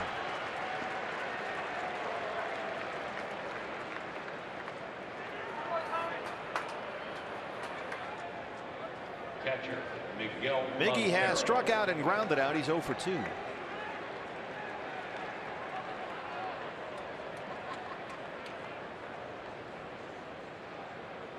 Acquired from the Diamondbacks prior to last year for pitchers Zach Godley and Jefferson Mejia. Cubs also picked up all of Montero's remaining contract, which was 3 years and $40 million. And it's trades like that that help get you Zach Greinke.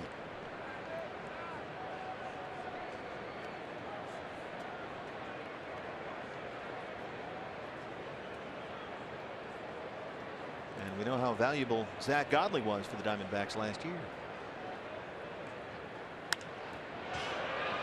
1-1. Well, the Cubs can afford to pick up money like a few other franchises in baseball. This ballpark they play in is called Wrigley Field, but it's really the world's largest ATM machine. Much like Fenway Park, they have literally turned those ballparks into tourist attractions. It's like Disney World or someplace. They finally got tired of battling all the rooftop people across the street, so they just bought all the buildings. Just buy the block. And they are building a complex around there. Kind of doing it one section per year as best they can during the Chicago winters. But all that area, if you've ever been to Wrigley Field, behind the third base spot, there's that big parking lot out there and everything. They're building a whole big complex over there. Underground batting cages. In fact, they had to take the famous Wrigley Field marquee down for a while, and they just put it back up this week as part of the construction. That famous red marquee outside. I was told last year that the very last part of the rebuilding process for Wrigley will be the press box. No, well, it's priorities. I'm sure Len Casper was thrilled when he heard that. The great Len Casper, and Jim Deshaies is working just to our left here on Cubs TV. And it was great. As always, there's Lenny and JD. And he's right. He's exhausted. Got to talk to Pat Hughes, the radio man, as well. He's a legend, Pat Hughes, one of the all-time greats. One of the best. He was visiting, stopped by earlier to say hi. Great basketball player, Pat Hughes. And still plays on the road. He finds a place close to every Cubs team hotel, whether it be a fire station or an elementary school or a playground, and goes out and bangs around ball a little bit every afternoon. Jake missed inside, and it's a full count, 3-2. Russell, the shortstop, on deck. So Barrett has gone full to the last 2 batters. Got La Stella to ground out. Now he needs to retire Montero. Russell already has singled and doubled, driven in 2, and scored a run. 2 outs, 3 balls, 2 strikes. Here it is. Over the mound, Nick Ahmed is on it, and he's got him. Nick Ahmed saves a run. The D-backs defensive wizard is there behind the bag, and what a play that was. An absolute beauty by Nick, but the Cubs get 5. They lead it 9-6.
Tonight's Cold Hard Facts brought to you by Clean, Crisp Coors Light. It's our first Throwback Thursday here at Chase Field this season.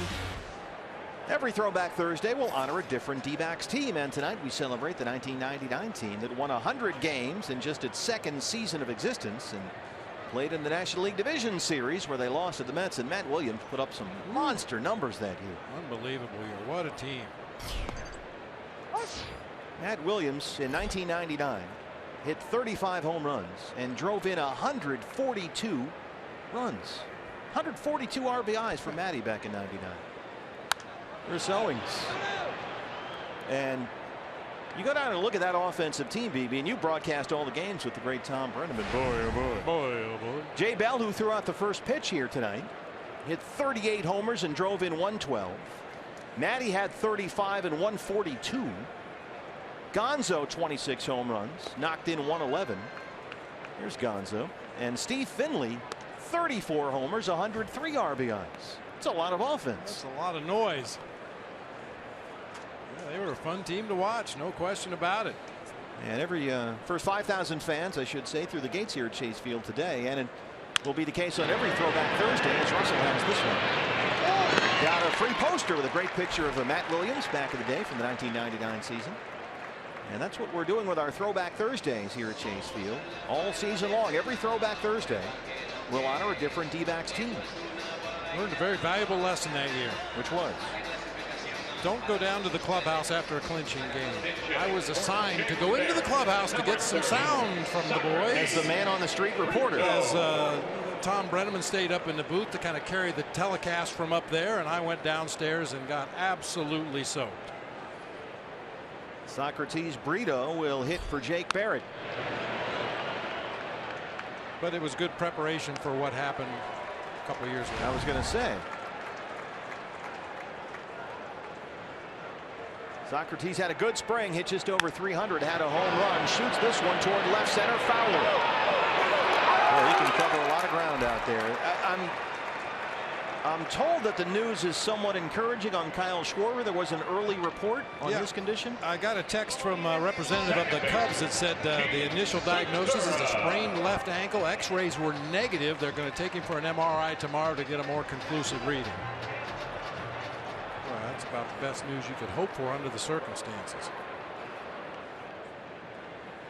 Yeah, violent collision at full speed with Dexter Fowler out there in left center on Gene Segura's inside the park home run. So Segura in 2 at-bats has homered twice.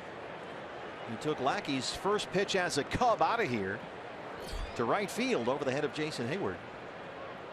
And then hit the ball to left center. There's an inside the park home run. Zobrist has that one, and Lackey, after a 5-run fourth, gets the shutdown 1-2-3 inning. Diamondbacks trail at 9-6.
Backs trail the Cubs 9-6. Time now for our Chaz Roberts air conditioning cool play of the game. Nick Ahmed saves a run here with a defensive gem. I mean, he had to go a long way to his left just to get to that ball. He knew Miguel Montero was running, and he still had time. Just a tremendous run-saving, diving play by Nick Ahmed. And there's Nick, new pitcher on the mound for the Diamondbacks, making his D-backs debut. It's Kyle Drabek, the son of former Cy Young winner Doug Drabek, who was the pitching coach at AA Mobile, working there with Robbie Hammock, formerly a first-round draft pick by the Phillies 10 years ago, and a high school buddy at the Woodlands outside Houston with Goldie. Spent most of last year with Charlotte, the White Sox AAA team, made 24 starts, went 7-11, and he saw the numbers earlier. Only 3 big league appearances with the White Sox last year, all in April, all in relief, working mostly mop-up duty in games that were 10-1, 12-3, and 9-1. It's 9-6 as he starts the 5th. And Chip Hale told us that when Silvino Bracho went down after opening day to AAA Reno, and Drabek came up as Russell leads off the inning for the Cubs, that Drabek's job now is to keep the Diamondbacks in the ballgame. And this is a guy who, when he was younger, threw 98, 99, and has worked hard following 2 Tommy John surgeries to reinvent himself. And is now a very effective sinker ball guy, keeps the ball down, generates ground ball outs. And the Diamondbacks, in games just like this, hoping to protect that bullpen and all those short relievers back there from burning out in a busy first month when they have only 1 day off and a lot of big games. So they want some length from Kyle Drabek. And we mentioned the strategy involved, bringing Jake Barrett in as a short guy just to try to get out of the inning, clear that pitcher spot with Socrates Brito pinch hitting, and now Drabek will try to give them as much as he can out of that bullpen. It's been a long road for this young man. It was a very promising pitching prospect taken by the Phillies with their first-round pick 10 years ago.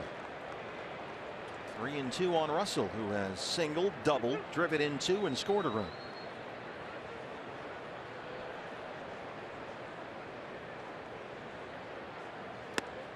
Nice comeback. Kyle Drabek.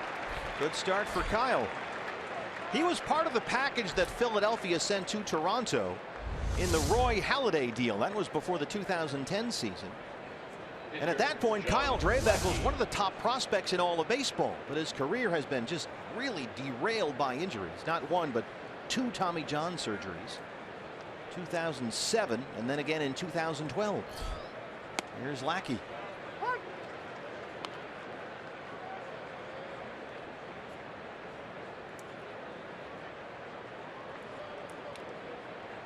So you'll take tonight every bit that Drabek can give you. Nick Ahmed on the high hop, plants and throws. 2 down. We mentioned that 2-seam sinker that Drabek has had to come up with after the elbow surgeries have turned him into a very effective ground ball pitcher. There's a lot of late movement. The strikeout of Addison Russell was on a good sinker down and in. Just took him a few pitches to find his release point. Bounced a couple of those sinkers up there earlier in the at bat, but appeared to find the location he needed. The 18th overall selection in the 2006 draft.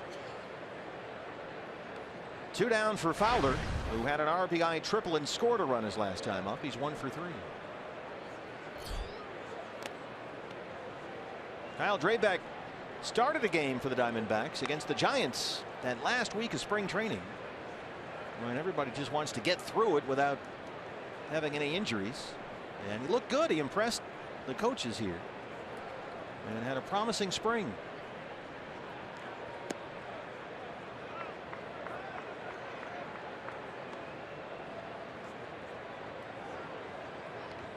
Mentioned he was part of that big deal for Roy Halladay.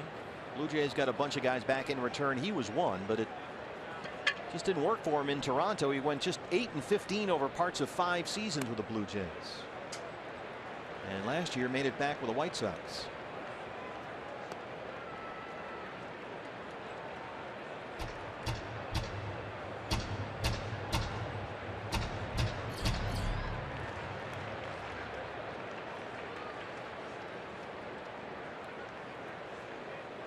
3-0 pitch. That's in there for a strike.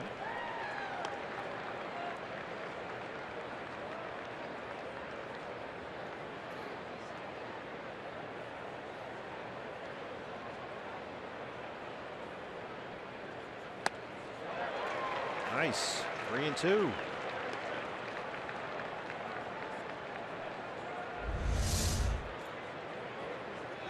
It was actually a cutter, I believe. A little bit off speed. Right there on the outside corner. Bounce that one up there. That's the 5th walk issued by D-backs pitchers. Couldn't quite battle back. A 2-out base on balls for Fowler. That brings up Jason Hayward. This needs to make a slight adjustment. It's not unusual for a sinker ball pitcher or a split finger pitcher to come into a ball game and you see him bouncing a lot of pitches in the dirt until they find the release point, till they get comfortable out there on the game mound. He needs to find it quickly before he gets into the heart of this Cubs order. Ruby goes tonight only 3 1/3, gave up 7 runs, 6 were earned on 6 hits. He also walked 3.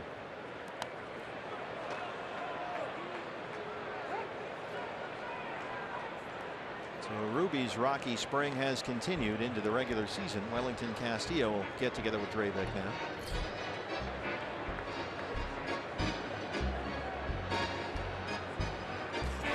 He's got it, you know, he's always a happy guy, Wellington Castillo. Mike Butcher's been out there about 10 times tonight. I was just thinking that, you know, you see it happen in spring training occasionally when a pitcher's maybe throwing on a backfield to some minor leaguers or something. It's not unusual for the pitching coach to set up the L screen behind the mound, so he can really get a good look at the pitcher's delivery, get a good look at what the pitches are doing. As many times as Mike Butcher's been out there today, they might want to put the L screen behind the mound and get him a chair. He's earned himself a dessert or something. Burning those calories.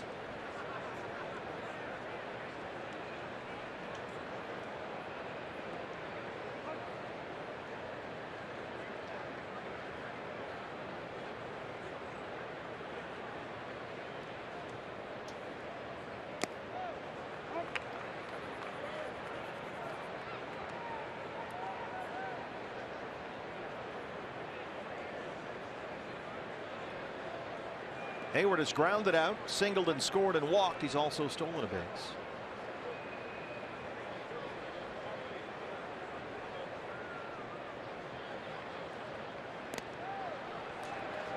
And now Drabek, who looked pretty good. His first 2 batters getting Russell to strike out and Lackey to ground out. Walk Fowler. He's behind on Hayward 3-0. More pitches in the dirt than have made it to home plate in the air so far from Drabek. Needs to find that release point. Get out in front a little bit further.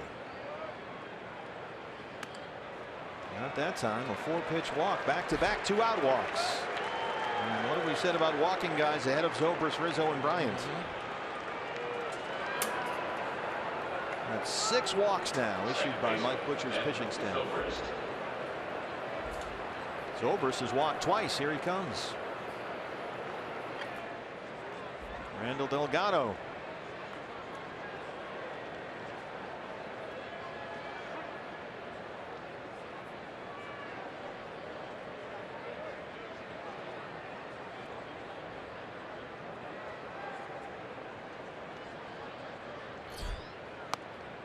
There you go.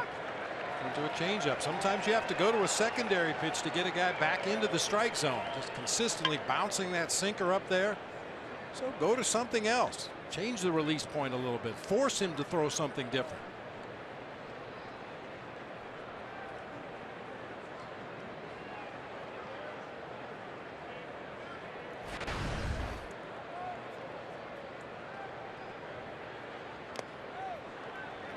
Trying to find it right now. We were talking about the Joe Morgan chicken wing earlier in the ball game. Zobrist has his own little thing going on back there, mixing the cake or whatever you want to call it. Gets that bat going round and round and round and round.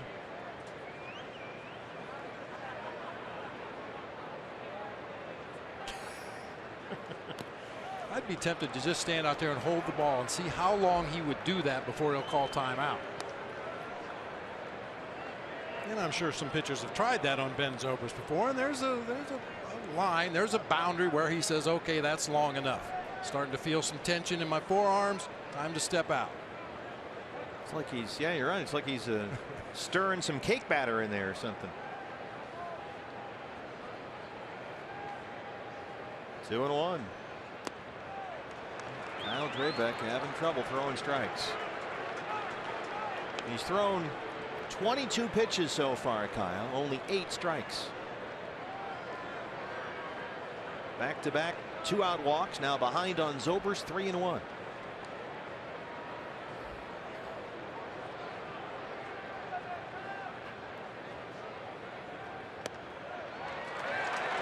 He has walked 3 in a row, all with 2 outs.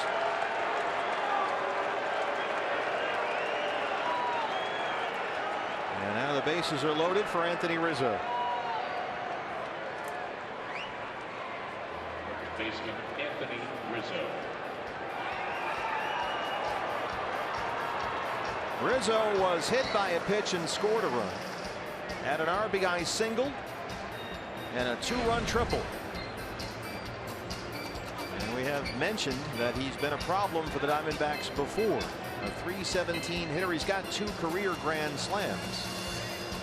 But last year against the D-backs, he had 10 RBIs in 6 games, and he's up here with 2 outs and the bases full. Dexter Fowler is at third. Jason Hayward at second, and Ben Zobrist at first.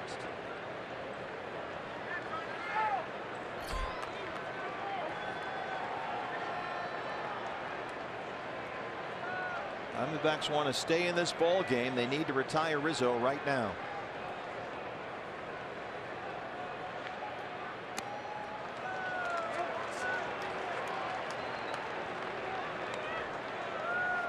Delgado is quickly throwing in the Diamondback bullpen.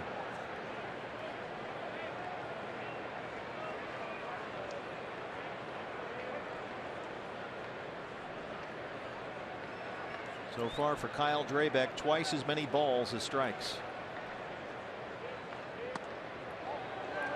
2-0.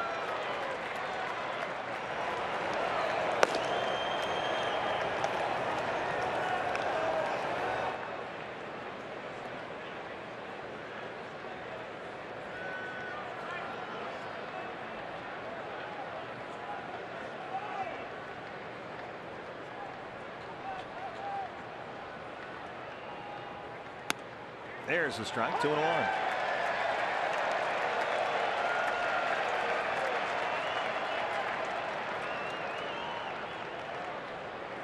Chip Hale was very clear. Kyle Drabek's job, keep the Diamondbacks in the game.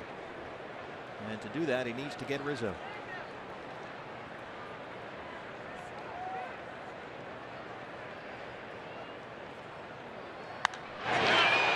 Pulls that one foul. Right over the head of Brandon Hyde at first.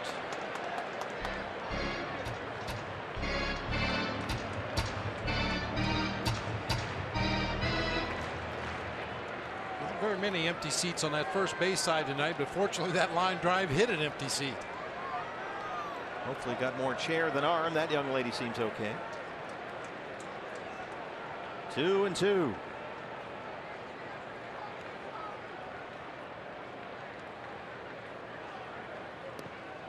Bounced another one. The count is full. He has walked 3 consecutive batters, all with 2 outs, and now it's a 3-2 count on Rizzo.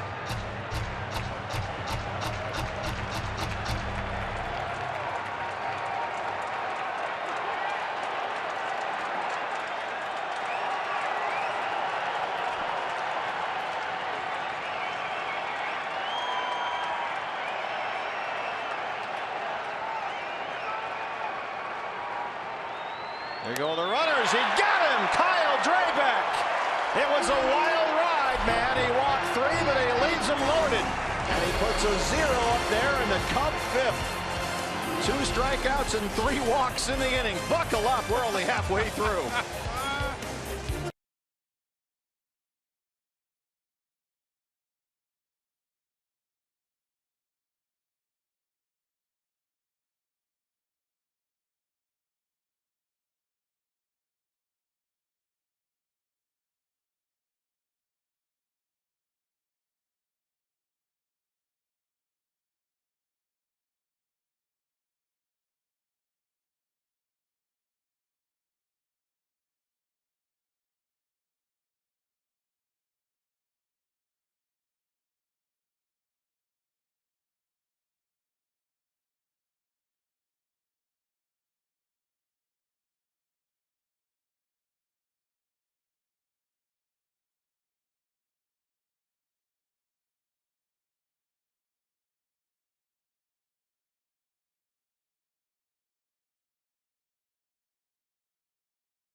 Jake and Elwood are in town from Chicago, sent for the 5th inning, bottom 5.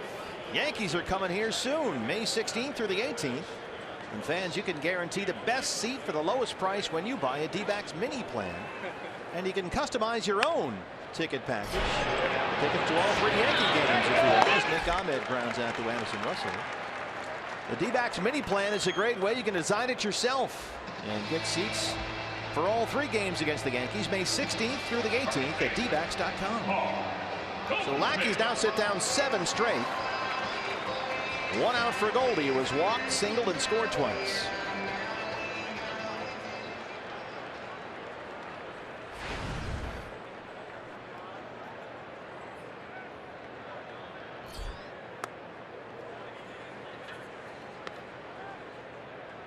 Got some news from Reno here, BB. Okay. Use some good pitching news tonight. Archie Bradley, 6 scoreless innings so far for the Aces, and Phil Nevin. Archie has worked 6 scoreless, given up just 2 hits, and struck out 7. And Reno leads 5-0 in the bottom of the 6th. Nice. 1-1 on Goldie.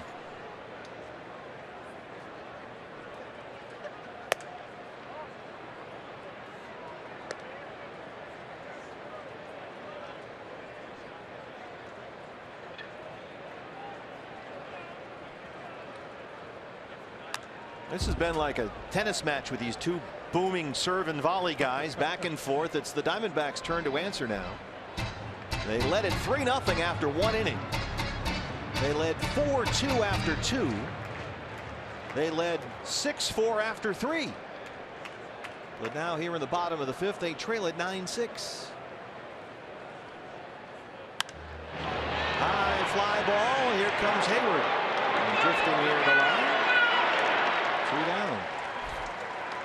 The Jimmy John's high-speed delivery. And a good night for the freight train. 2 extra base hits. He doubled and scored in the 1st. An RBI triple, and he scored in the 3rd. The freight train has been on the tracks all night long. I'll tell you what, partner. Yeah. This has been a tough game to score. Action is happening so fast and furious. I forgot to mark an RBI for David Peralta on that triple. I have to double check my book after the game. Yeah, I've gone through 3/4 of a pencil here. Running out of lead. 0-1. Peralta 3 for 3. Here we go again. He's thinking 2 here. He'll take the turn. Here's the throw from Hayward. It is in there. 2 doubles and a triple for the freight train. David Peralta. Wear out my whistle tonight. The wreck of the old 97. Wow, he is just locked in against John Lackey. Everything right on the button. Not a poor pitch, down and in below the knees, but David went down and got it, hooked it into that right field corner.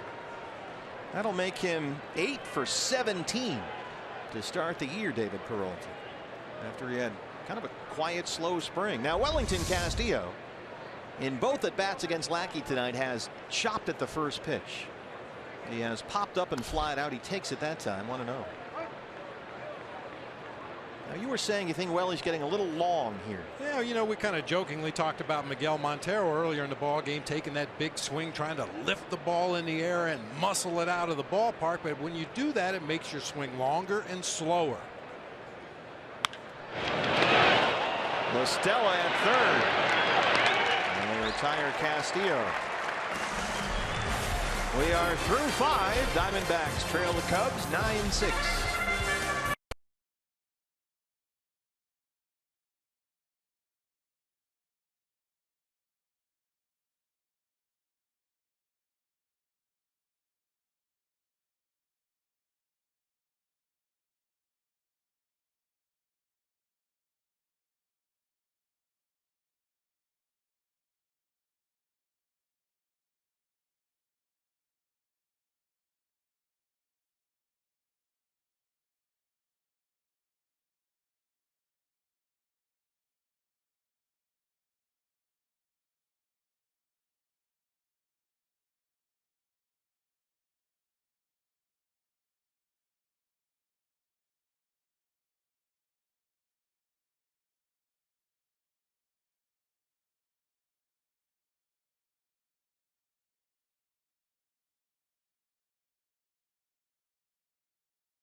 Thursday, we celebrate the 1999 D-backs, the NL West champs, in their second year of existence. They won 100 games and went to the National League Division Series.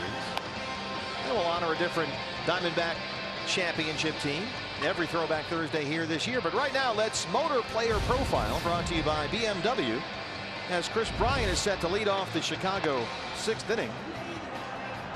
Last season's National League Rookie of the Year, hit .275, 26 homers, 99 RBIs. He also, however, led the league in strikeouts. He punched out in 30% of his at-bats last year. And he will lead off the 6th against Kyle Drabek, who had a wild ride in the 5th. He got the first 2 batters, then walked 3 in a row, and then with the bases loaded and 2 outs, he struck out Anthony Rizzo on a 3-2 pitch. He got the first 2 batters on 8 pitches, and then the next 4 batters saw 21 pitches.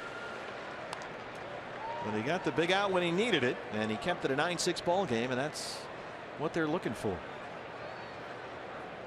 Bryant has doubled and scored, and he's got an RBI single as well.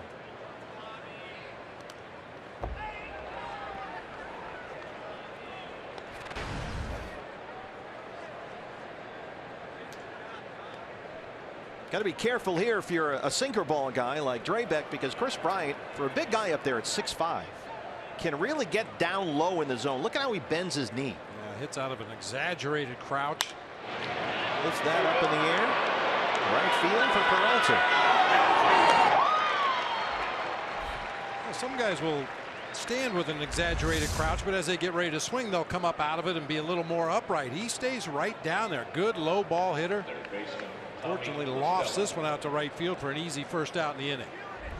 Yeah, you can't just work Bryant down to try and get that easy ground ball if you're a pitcher up there, because with his length and that crouch, he can get down there and dig it out and hit it 490 feet like he did against the Diamondbacks last year. Remember that? He bounced one off that scoreboard in Wrigley. Scoreboard, yeah, about knocked it down.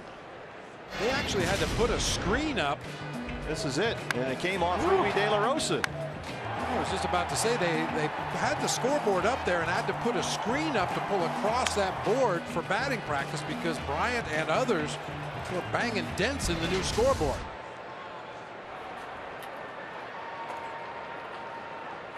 Tommy La Stella now.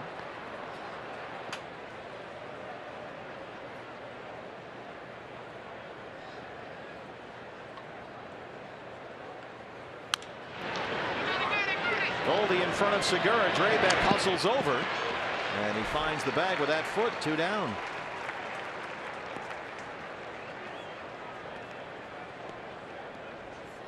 Goldie ranging far to his right that time, maybe a little farther than he should have. And talking it over with Gene Segura right there, new second baseman this season, just talked about that boundary over there. How far can you go? How far should you go? That time Goldie able to get to it on a backhand. Well, if you're Goldie and you range a little too far over, do you run the risk of then getting caught in no man's land where you let Segura take it, but you're then too far away to get back to the bag? Well, yeah, absolutely. I mean, getting back to the bag's out of the question. And it reminds me of a funny story. Will Clark and Robbie Thompson on the right side of the Giants infield. They both came up in the same year, but Robbie was a much more seasoned defensive player. Will was out of control at times. And Robbie would actually draw a line on the right side of the infield. Don't cross that line. Not a bad idea. Miguel Montero, Miggy 0 for 3, has struck out and twice grounded out. It wasn't too long before Will Clark was drawing his own lines in dirt. Woo. One of the sweetest swings ever.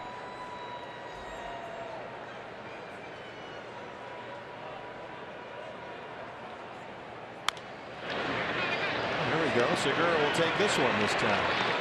And a nice job by Kyle Drabek, who works a 1-2-3-6. The BB bobblehead.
The Cubs 9-6, and fans, to stay up to date with your Diamondbacks this year when they're at home and on the road, just check out Fox Sports Arizona's social media platforms.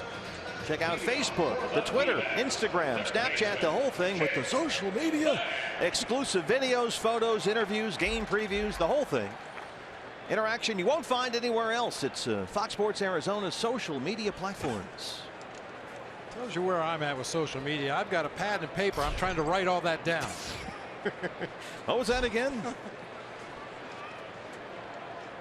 Jake Lamb, 3 RBIs.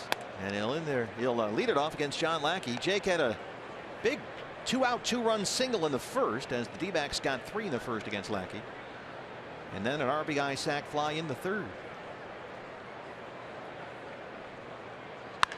Drives that one into right. A base hit for Lamb. Boy, does he look good. Stayed back nicely on that slow breaking ball from John Lackey that time. Swing is so much quicker this year, allowing him to recognize pitches a little better, keeps his head right down the barrel of the bat, and finds that hole on the right side. He was right on that one. Nice solid contact.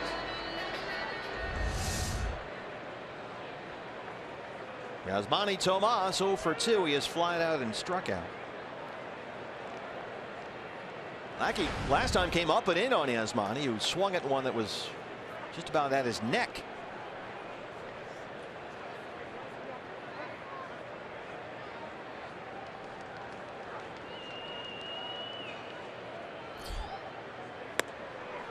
I'm pretty sure Yasmani swung at a knockdown pitch.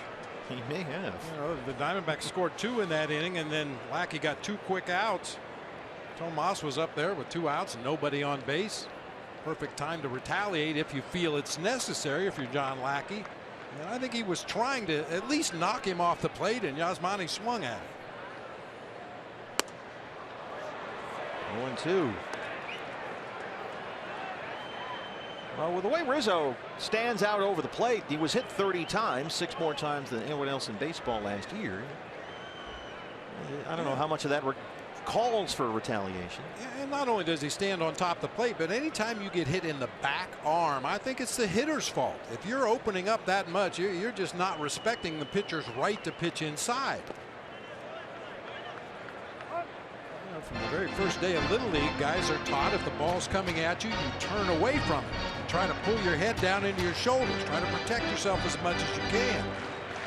The guys that get hit on the back arm, for me, just they have no respect for a pitcher pitching inside. It's our own fault.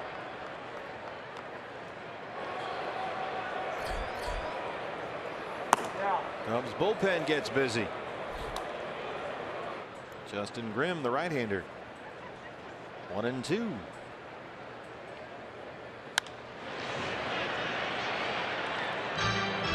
Yasmani Tomas as a rookie last year, something of a Jekyll and Hyde season. Showed a great deal of promise early in the year. Called up to the big leagues in the middle of April.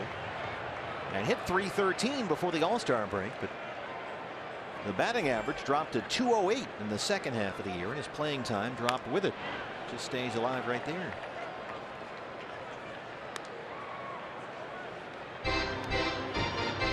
They believe the power is going to come in 2016. John Watson, D-backs senior VP of baseball ops, says Tomas should be more comfortable up there. Should understand better how he's being attacked by the opposing pitchers. Everything was new last year.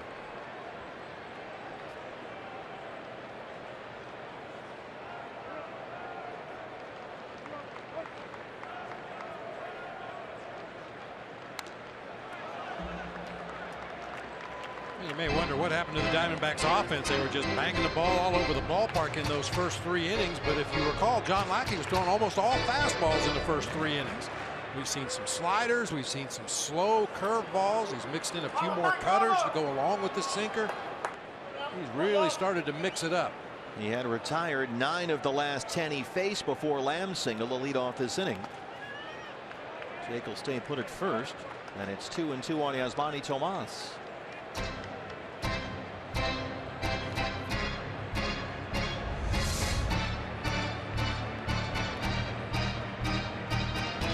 Blocked by Miggy that time, getting over on that breaking ball in the left-handed batter's box.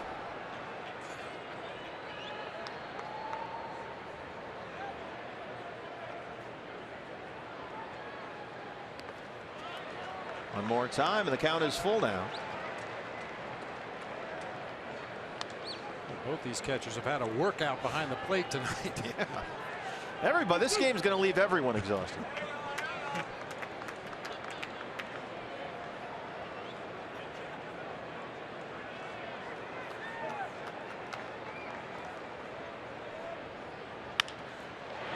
Stella at third.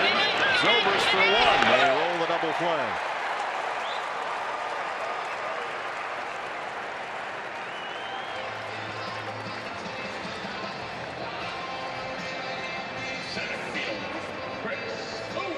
Two down now for Chris Owings.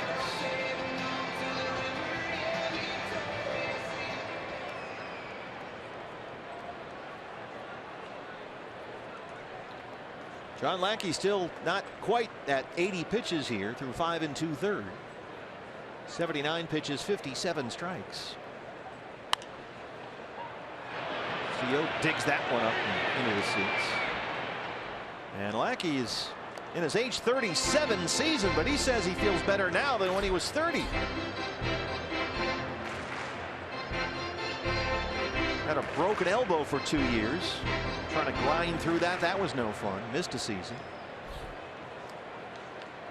But now that he's getting up there in his golden years, he's a workhorse. He threw more than 200 innings last season in St. Louis for the first time in 5 years. Didn't seem to wear him down at all. Last October, he made 2 starts for the Cardinals against the Cubs in the National League Division Series. Went 1-0 and struck out 10 in 10 innings. So he was at his best of the postseason.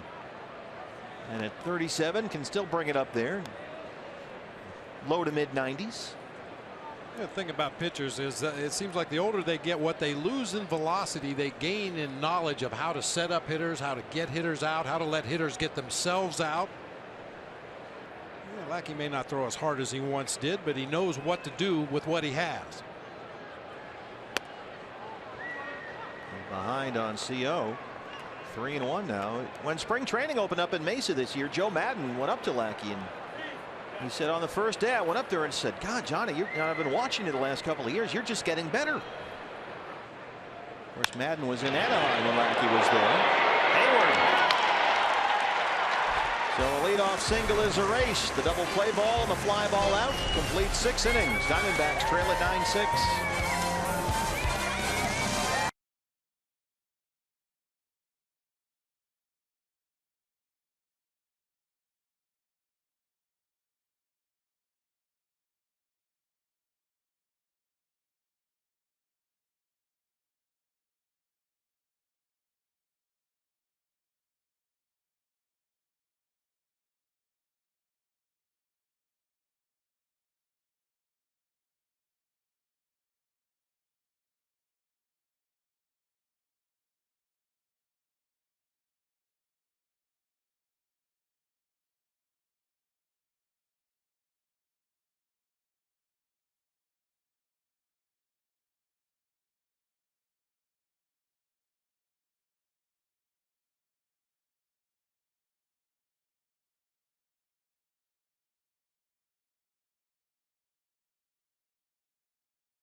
Top half of the 7th inning. Hey fans, when the D-backs win, you win at Papa John's. The day after every Diamondbacks win, you get 50% off your regular menu price online order at Papa John's. Enter promo code DBACKS50 at papajohns.com. Well, this game, everybody's working up an appetite. 9-6 as we start the 7th. It's been a wild one. Each team with 8 hits. Diamondbacks have committed 2 errors and issued 7 walks. But Kyle Drabek appears to be settling in. He's retired the last 4 he's faced, coming off a 1-2-3-6. Then Addison Russell leads off the 7th. Look out! Look out! That one almost hit Baxter. Yes. Boy, all right, easy. It's already been a rough and tumble game. We got 3 more against these guys, Baxter. Yep, he just doesn't have the strength. Whew. And the screens here at Chase Field have been extended farther down the first and third base line. That one was way down there above the dugout, though. Baxter's keeping that bat. Oh, he's going to find a fan. There you go. Nice job, Baxter. Nice. Outstanding. 0-2 now.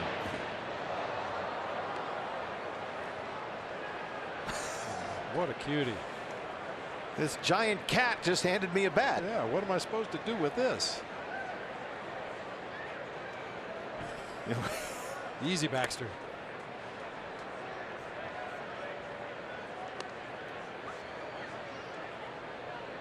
There was some concern when that bat landed over there near Baxter and that young lady that perhaps she had been hit. I think maybe she just got scared a little bit when Baxter was rolling around in the aisle there. Yeah. 1-2 on Addison Russell, who is leading off the Cubs inning for the 3rd straight at bat here, as Miguel Montero has gone 0 for 4. Russell had a 2-run single in the 2nd, doubled and scored in the 4th, struck out his last time up against Drabek to open up the 5th, and now the first man up here in the 7th.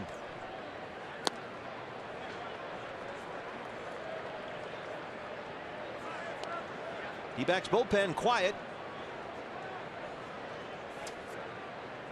Pitcher spot will lead off the home half of the 7th.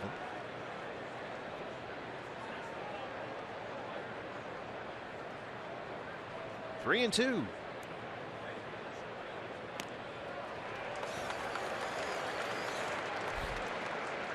Well, that's the 4th walk issued tonight by Kyle Drabek in his D-back debut.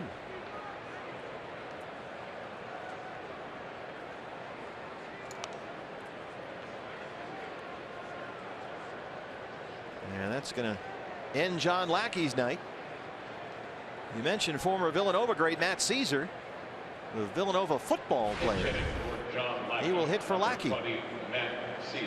He had 3 hits in the Cubs' 2 games at Anaheim, including that home run. So Lackey's night ends here.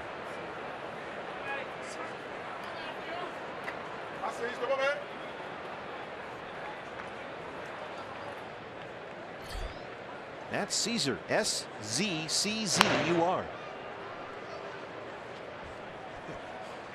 What a name for Scrabble. Triple word score. This is a guy who makes contact, has some power, runs very well, a very good 4th outfielder type.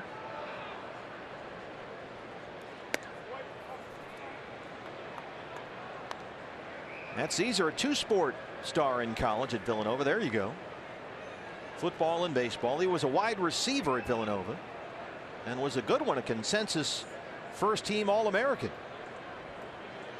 and played on the team that won the 2009 national championship at that level, 1AA or whatever they call it now, BCB, BCS. And Caesar said he felt like financially he actually would have been able to get paid playing either sport professionally, but thought, yeah, if I play baseball, I might not die. Yeah. So I'll do that. I'll be healthy longer. Might be able to enjoy the grandkids. Yeah. He also ran track at Villanova, so he's got very good speed. And if I'm not mistaken, errant throw over to first. Fortunately, might have hit the runner right there, stayed right next to Goldie. I think Caesar might be the only holdover from the Jim Hendry days in Chicago. Since Theo Epstein and Jed Hoyer have come in, they have completely remade the entire organization from top to bottom. Very few guys left over. He was a 5th-round pick in 2010 from Cape May, New Jersey originally. That one got in on the hands as he squared the bunt.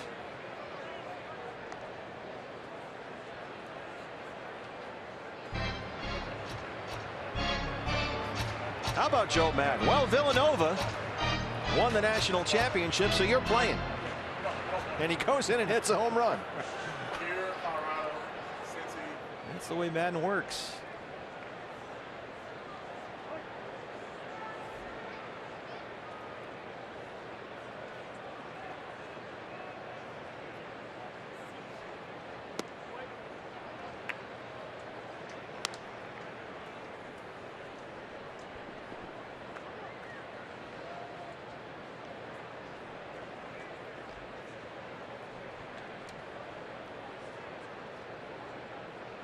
Bullpen busy again for the Diamondbacks. Andrew Chafin has started throwing down there now. Well, with all these lefties in the lineup for the Cubs, you knew you were going to see Andrew Chafin at some point, certainly in this series, obviously maybe in this game. Well, Kyle Drabek has already walked 4 in 2+ innings, and he's gone full 3 and 2 here on Matt Caesar.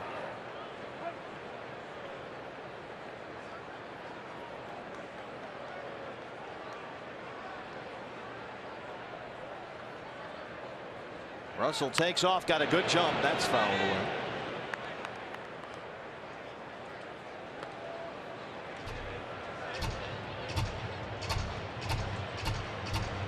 Addison Russell, boy, he's just 22 years old. What a future he has. Gary Jones coaching down there at third. Anthony Rizzo says Russell is his favorite player to watch. Long hold there. Russell takes off again. Rizzo says, you know, everything Russell does, the way he moves, the way he handles himself, he's in a perfect situation right now at the age of 22 to hit lower in the lineup. Just go out and play and not worry about anything. They got plenty of offense around him. He's got a bright future. It tells you about his talents and his abilities when they moved Starlin Castro, who was nothing but a hit machine, from shortstop to second base to make room for Addison Russell. Russell, there he goes again. Base hit for Caesar. He knocks it into left. Russell will take third. No throw from Tomas. A walk and a single open up the Cubs' 7th. Comes Mike Butcher. Nope, it's Chip Hale. That might be it for Drabek. Now, Russell had been on the move the 2 pitches before, and this time able to advance first to third as that ball rolled through the left side. I think that's a wise choice out there by Yasmani Tomas. Runner was on the move, very little chance of throwing him out of third, and with Caesar's speed he would have ended up on second. Andrew Chafin on his way in. Diamondbacks trail at 9-6.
D-backs trail the Cubs 9-6. Hey, D-backs fans, if you can't watch the games on TV, you can now stream games live on your mobile device. Just go to your app store and download the free Fox Sports Go app.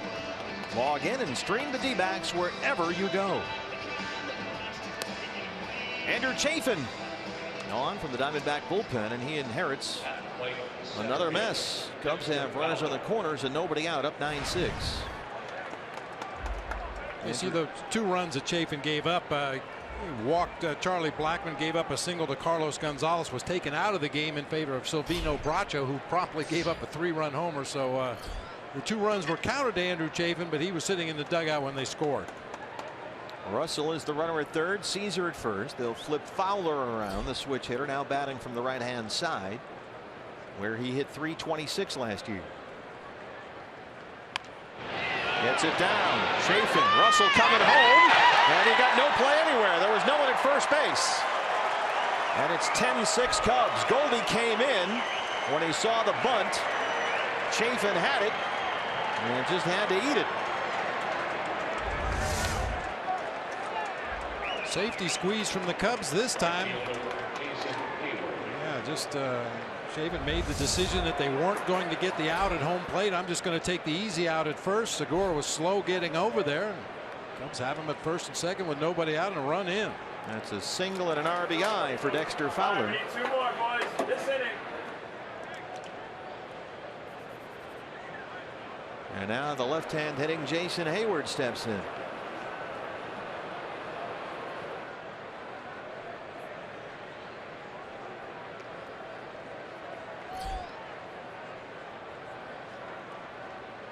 Hayward has singled, scored a run, and walked twice. He's 1 for 2. Now 10 hits for the Cubs.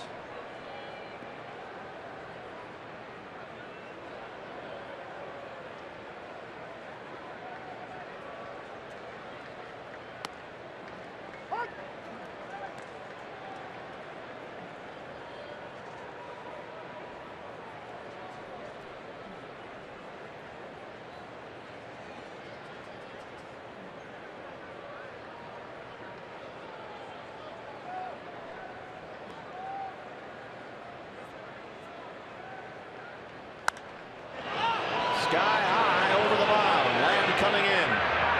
Goldie's there. That'll be Jake Lamb right on top of the rubber.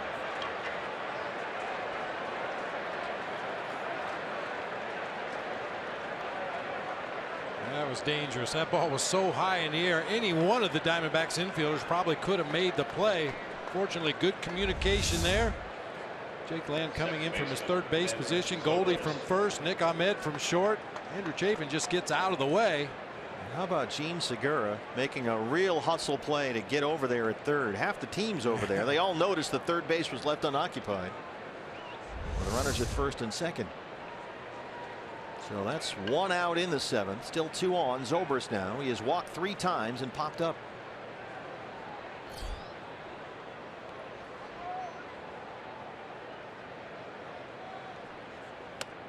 What a difference it makes having a couple of switch hitters in your everyday lineup, especially guys that hit at the top of the batting order in Fowler and now Ben Zobrist. This game started with an onslaught of left-handed hitters, and now that Chip Hale has gone to the lefty out of the bullpen, it staggered back and forth, right left, right left, right left, right down the lineup. There's a strike. You got to be alert defensively. Just because the ball's not hit to you doesn't mean you don't have anything to do. Gene Segura quickly realizes. Andrew Chafin realizes. Nick Ahmed ended up over there. Wellington Castillo was at third.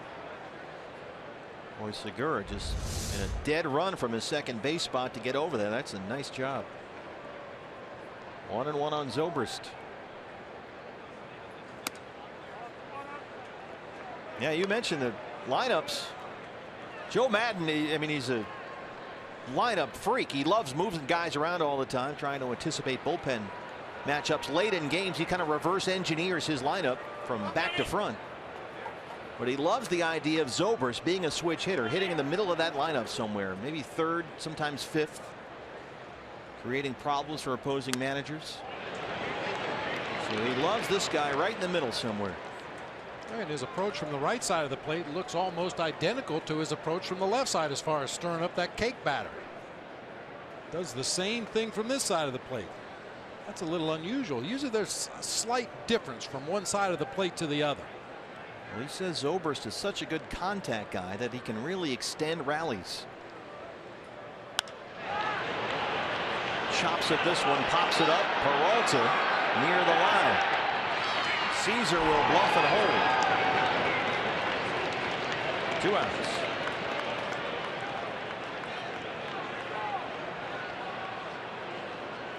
And they'll deal with Rizzo.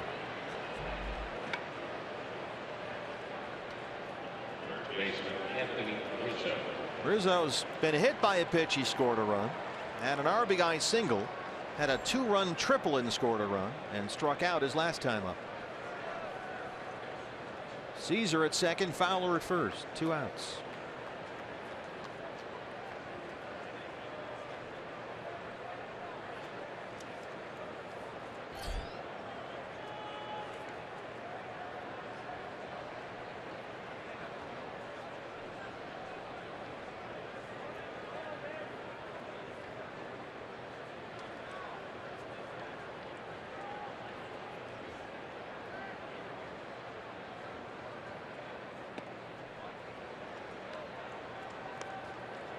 Rizzo a little more likely to go to the opposite field against a left-handed pitcher, especially a guy that throws breaking balls away.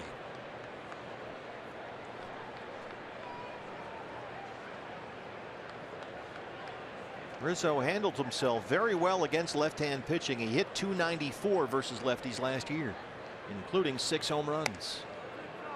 Inside that time it missed. 2-0.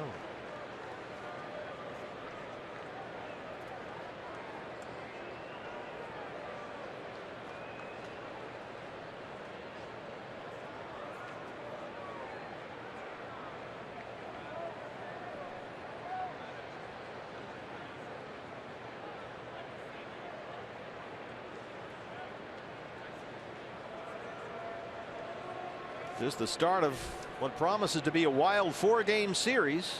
Same 2 tomorrow. Robbie Ray and Jason Hamill.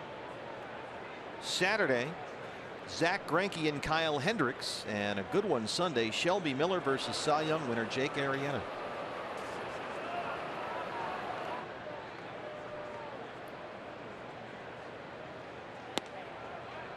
(3-0). Ryan on deck.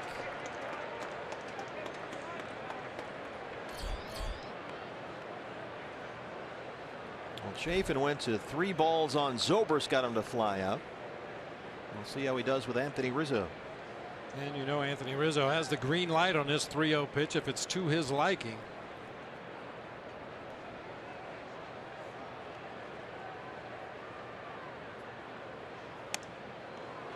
Missed inside. The bases are loaded with 2 down for Chris Bryant.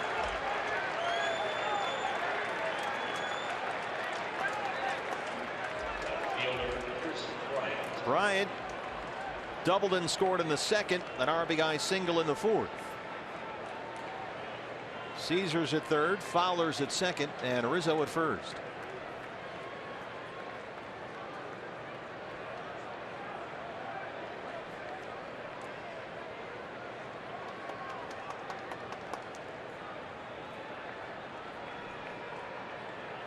Nine walks issued by Diamondbacks pitchers tonight. 9.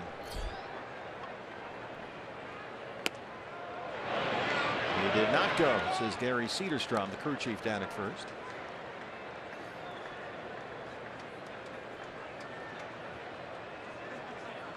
Kyle Drabek walked 3 in a row with 2 outs in the 5th, but struck out Rizzo to get out of a jam there.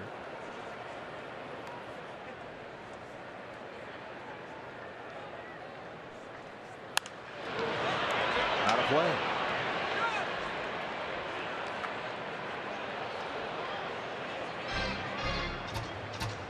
Really needs to be careful with that breaking ball, that slider that goes down and in. You have to pitch Chris Bryant almost like a traditional lefty. Lefties like the ball down. And Bryant is the same kind of a guy. That breaking ball that ends up in that down and in location. Very dangerous.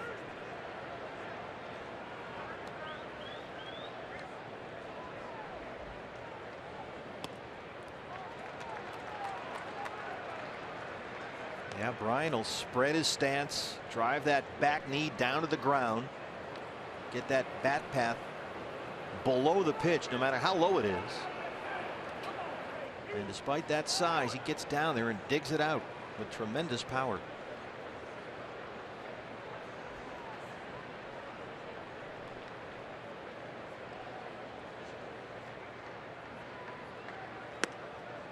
That's in there for a strike. 2-2. Adrian Johnson behind the plate.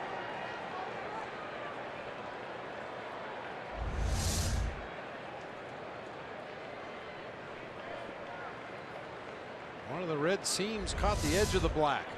Take every seam we can get against these guys at this point. 2-2.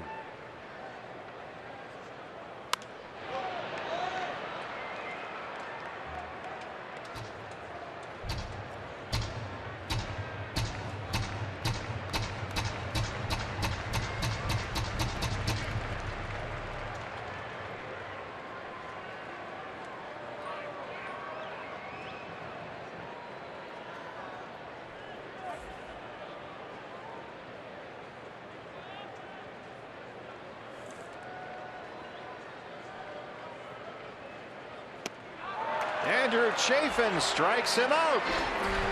And the Cubs leave the bases loaded, but they get one more. And they lead the Diamondbacks. What's next? Brought to you by CenturyLink. Gene Segura already with 2 home runs tonight.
Diamondbacks trail the Cubs 10-6. Hey fans, Saturday a full day of sports with 3 teams on both channels. We'll start with Fox Sports Arizona.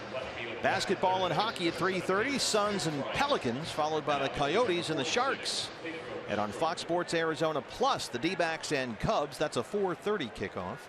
Visit foxsportsarizona.com for the complete Plus channel listings. How about this? The Gene Segura inside the park home run ball is already up for sale. Wow. Gonna make a few bucks here. $300 will get you that ball right here at the ballpark. Segura hit one deep into the gap in left center field, on which Kyle Schwarber and Dexter Fowler collided. Segura ran all the way around the bases for an inside the park home run after hitting the first pitch of the ball game out for a conventional homer. And Schwarber had to be carted off the field with an ankle injury. And Pedro Strop is the new pitcher for the Cubs. Brandon Drury will hit for Andrew Chafin with Segura on deck.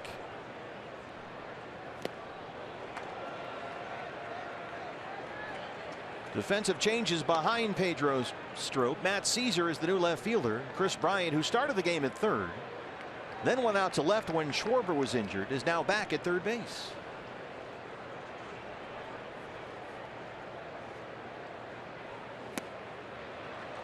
We really have to give a lot of credit to John Lackey, the way he settled in this ball game. In the first 3 innings, he gave up 6 runs on 6 hits through 50 pitches.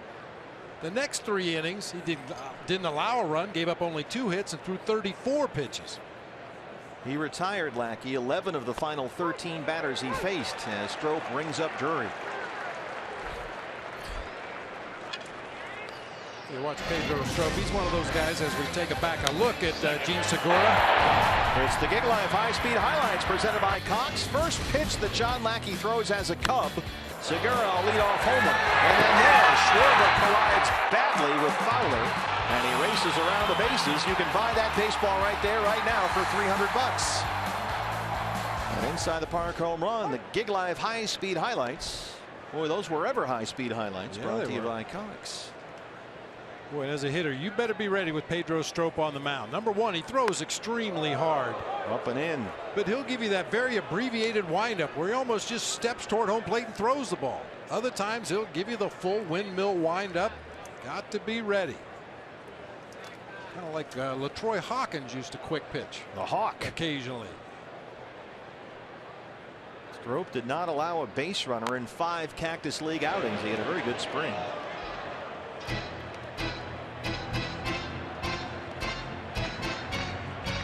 Last season, 76 appearances, a career high, a 2.91 ERA.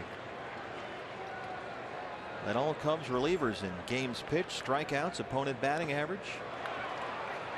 Segura still alive. Miggy's got to find it, and he completes the strikeout.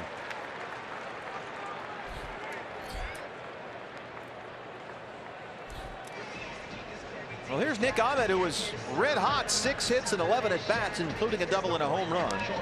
Batting 9th, but tonight moved up to the 2-hole, and he's 0 for 3.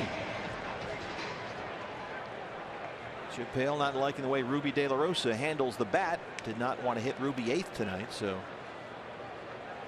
they put Owings, the center fielder, in the 8-hole, and Nick Ahmed moved up to 2. And we saw Nick bat sometimes last year in the leadoff spot, but that was just against left-hand pitching. So a different look tonight for Chip Hale's Diamondback lineup. They've been out hit 10-8. They trail at 10-6.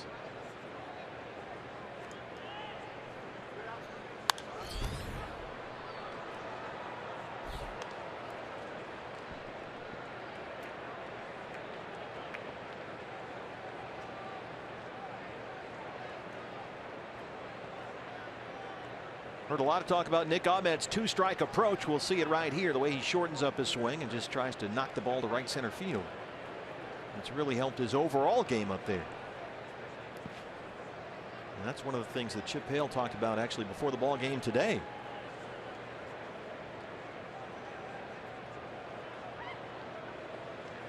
And when last year, Nick, last September, was really swinging the bat well. He hit over 330 last September. He was hitting left-hand pitching. That 2-strike approach really helped him overall with right-handers as well, and that has carried over into this year. And that one will hit to the right to Bryant. So Pedro Strop comes in, a 1-2-3-7. Diamondbacks trail the Cubs 10-6.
trail the Cubs 10-6. Fans, this week only T-Mobile customers can get a free season-long subscription to MLB.TV Premium.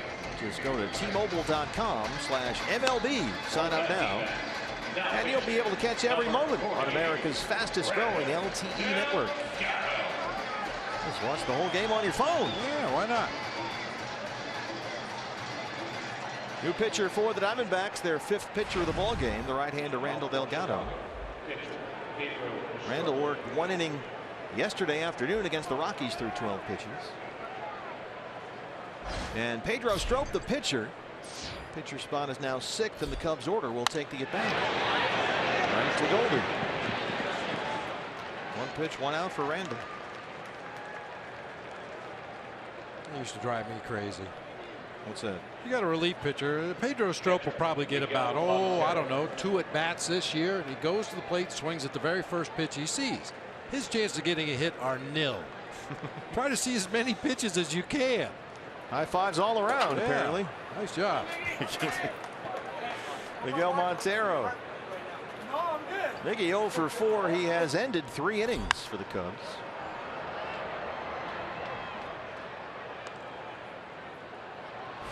It has not tonight been Miggy time. No, let's hope it stays that way for another 3 days after tonight. I never did get my watch set to Miggy time. Well, every time you got it set, it was time to spring ahead or fall back. Yeah, so see? it's never on time. What time zone is it in Miggy time? I don't.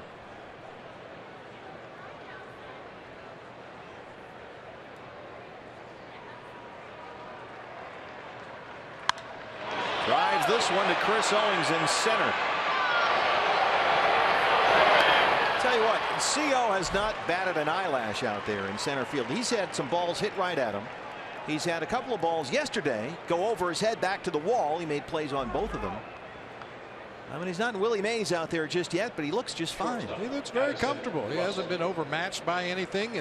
We talk about the line you take to get to the ball. He goes straight to the spot he needs to be. He's not running any S patterns out there in the outfield.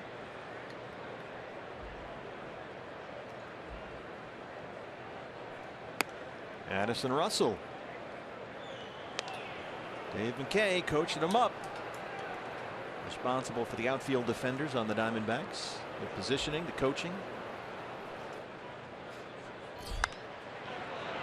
And on the hands, he popped him up. Goldie in fair territory. Delgado comes in a 1-2-3-8. Diamondbacks running out of time here. They trail at 10-6.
Bottom of the 8th, Jody Jackson alongside Brandon Webb as we get set for D-backs Live presented by CenturyLink, our post-game show. Brandon, this is not how the D-backs wanted to start this series with the Cubs.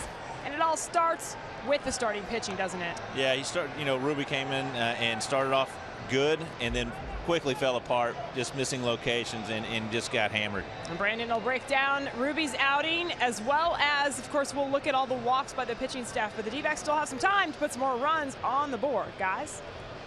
Nice guys. Brandon Webb, Jody Jackson, Diamondback Live postgame show following our ball game. See the dude on the right there? He's got that new D-back Evolution jersey. If you go to dbacks.com/auction, right on the website there, you can still bid on one of the actual game-worn jerseys from opening night. The first ever games in the new Evolution jerseys that the players wore on opening night against the Rockies are up for bid right now. dbacks.com/auctions as Goldie leads off the 8th against Stroh. And the bidding is open up until Sunday, and they are raffling off, or auctioning off, I should say, all those game-worn jerseys by the players, the actual jerseys. All the benefits go to the Arizona Diamondbacks Foundation, benefiting D-backs Give Back Foundation. Authentic Diamondbacks memorabilia from that opening night game against the Rockies. I'm looking at some of the bids here. Some of the jerseys are going between as low as about $200, $250 as Stroh rings up Goldie. The Greinke jersey right now, the winning bid is sitting at $1,210. Wow. But you can get a Daniel Hudson jersey, $200. Chris Owings, $310. David Peralta, $310. All the money goes to the Arizona Diamondback Foundation. So the bidding is open, fans, until Sunday at dbacks.com/auctions. As Pedro Strop will go in and maybe place a bid. Who knows? Pitching change back after this.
You've seen some fireworks tonight. Wait till tomorrow night. We're bringing back fireworks after every Friday home game, courtesy of Gila River Casinos. Friday night is the perfect day to bring the kids to the ball game. Tomorrow's game against the Cubs starts at 6:40. Then relax as the roof opens up for a post-game fireworks show. For tickets, as always, visit dbacks.com. It's always quite a show here at the ballpark. Of course, we had to close up. We thought we might get a chance of rain here for the ball game, but the roof will be open tomorrow for the fireworks. Travis Wood in to face David Peralta. David has 3 hits, 2 doubles and a triple. He has scored twice. Travis Wood now in his 5th season with the Cubs. That means he and Anthony Rizzo are the longest tenured Cubs on the roster right now, the left-hander. And in what looked like it would be a wild ball game, Diamondbacks got 3 runs in the first, 1 in the second, and 2 more in the third. But since that 3rd inning, the Diamondbacks have had just 2 hits. And one of them was Peralta's double in the 5th. The numbers on Wood last year.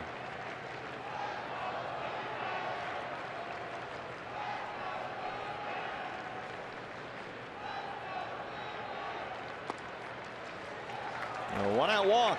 Looking for base runners, down 10-6. And here comes Wellington Castillo. Just the second walk issued by Cubs pitchers.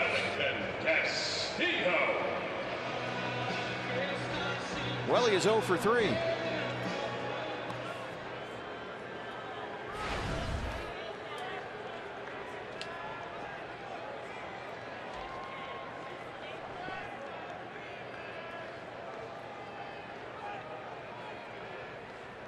One lone voice in the darkness with a flashing cell phone light. Whenever there's rocky seas, you look out to shore for that one light. The one light. There it is. He's trying to get it started all by himself. It's like the slow clap. It's got to start someplace.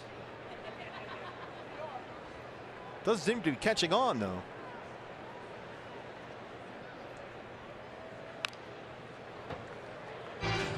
Your partner, we were talking earlier in the ball game about getting length out of your bullpen, and the Diamondbacks, the way they're configured right now, Kyle Drabeck's that guy. You see it's raining a little bit outside. Randall Delgado, another guy for the D-backs that can give you some length, but the Cubs are loaded with guys down there that have been former starting pitchers. Travis Wood included, Clayton Richard, former D-back Trevor Cahill. Yeah, they love having different ways to use Cahill, especially. He was really good for them down the stretch. There's Trevor, the former Diamondback. He can do a little bit of everything for him.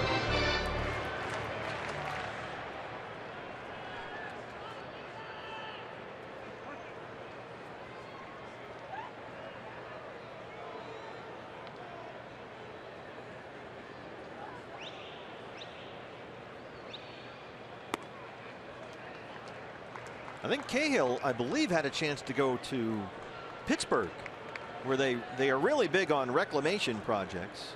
They're doing that this year with Juan Nicasio, but he wanted to stay with the Cubs. He had so much fun last year as a sort of this ambiguous guy, probably in the bullpen, but the Pirates said, hey, come in here and be a starter. He said, no, I'm going to stay here. Castillo strikes out. Travis Wood has made a career out of finessing his way through a lineup. Very careful with right-handed hitters. He'll show him a fastball inside off the plate and then try to get him out with off-speed stuff away. Good change-up that time. Punches out Wellington Castillo. Jake Lamb's had a good night. 2 singles and an RBI sac flies, knocked in 3.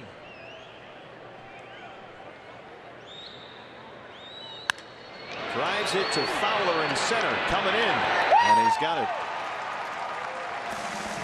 They strand the 1-out walk. 9th inning on the way. Diamondbacks down 4.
Fans, we invite you to play Kachinko by signing up at one of the 16 interactive kiosks right here at Chase Field during any Diamondbacks regular season home game.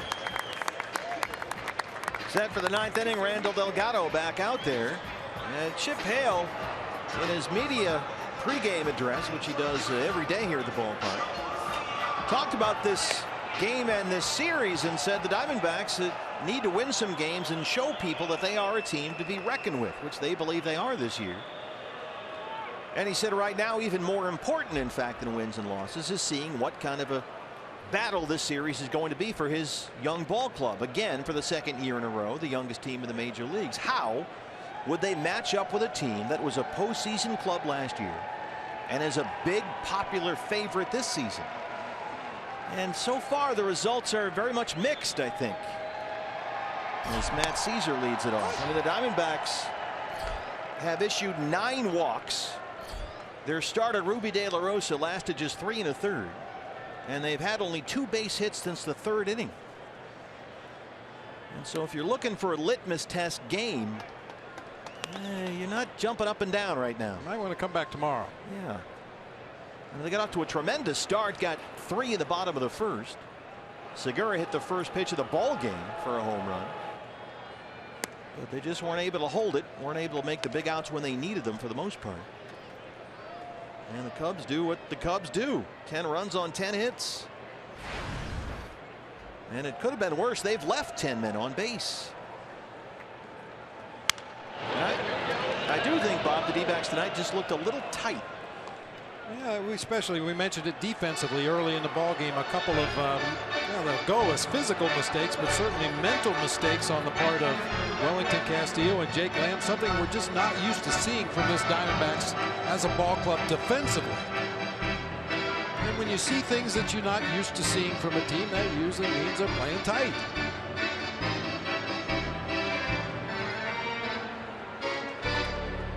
Because I think they know they're ready to contend. They know they're good enough to win this division.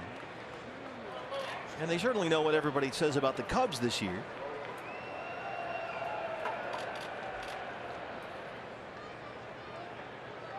Two and 2 on Caesar. And the 3rd, that's a fair ball. Long throw for Jake, and he puts it right there. Nice play.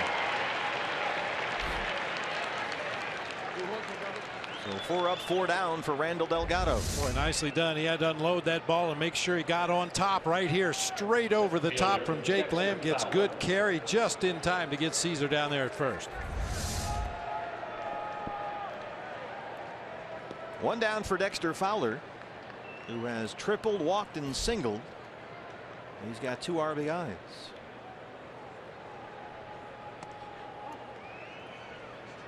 Fowler had 5 hits and 8 at bats in their 2 wins in Anaheim. You can see why they wanted to bring him back after it looked like he was headed to Baltimore on a multi-year deal. But at the last moment appeared in Chicago holding a 1-year contract that he got from Theo Epstein.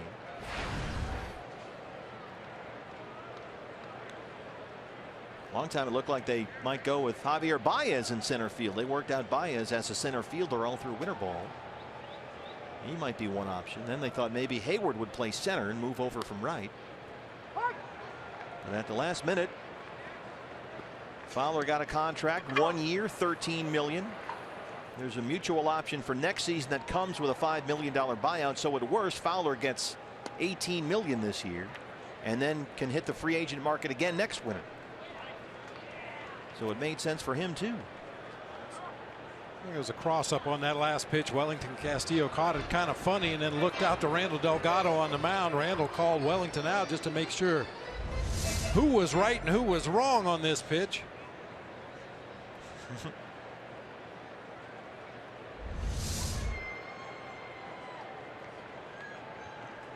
3-1.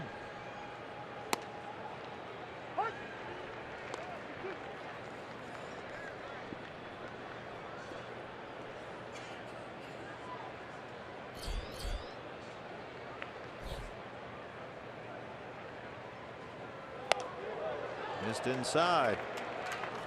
That makes 10 walks issued by D-backs pitchers. Boy, that's unacceptable against a ball club that strikes out a lot. Yeah.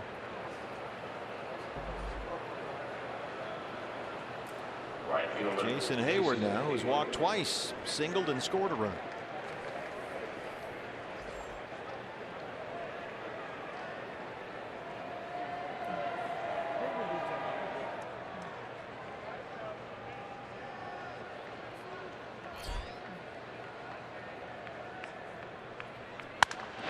Blasts it to center. Owens plays it on the hop.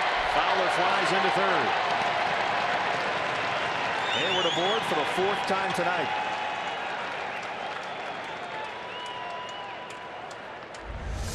That soft line drive into center field. Chris Owings plays a little deeper than most center fielders you see in the major leagues, and understandably so. Right now he's more comfortable coming in than going back. And when that ball drops in front, Fowler advances all the way from first to third. So with 1 out, a walk and a single have put runners in the corners for Ben Zobrist, who has walked 3 times and scored a run. He is 0 for 2.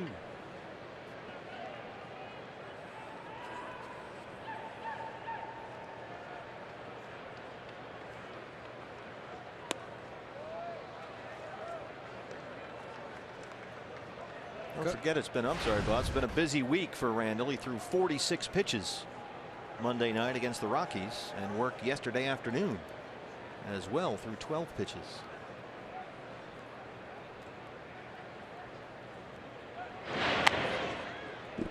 Cubs are 6 for 19 with runners in scoring position. That means it's their 20th at bat of the ball game with a runner in scoring position. 10 walks will do that. D-backs on the other hand 1 for 4. Chicago has stranded 10. Diamondbacks have left 3.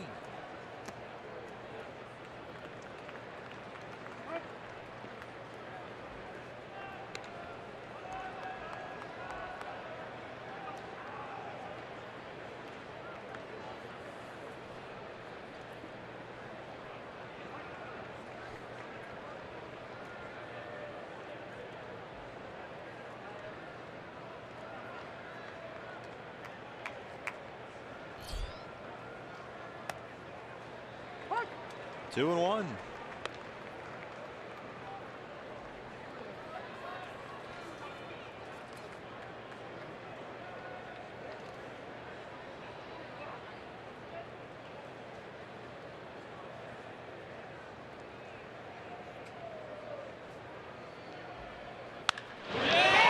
That's a fair ball.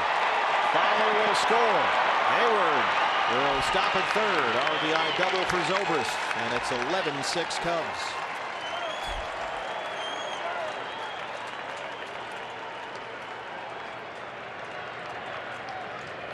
First baseman Anthony Rizzo. Elevated changeup up and out over the plate. There's a lot of bad pitches in this ball game. Out of the strike zone and occasionally in the strike zone. Balls that have been hit hard up and out over the plate. And still some work to do here. Second and third, 1 out for Anthony Rizzo. Hit by a pitch, a single, a 2-run triple. He walked his last time up. Blasts it to right. And gone.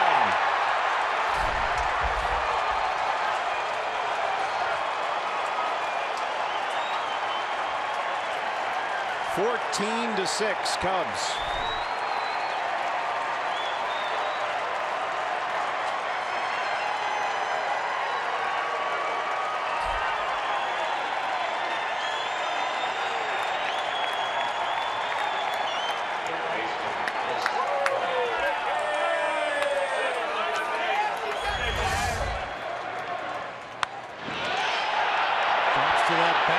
Gets underneath that ball, lifts it to right field.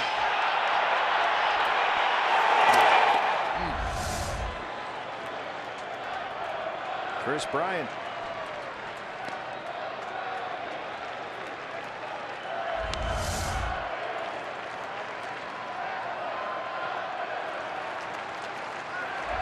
Back-legged it. Yes, he did.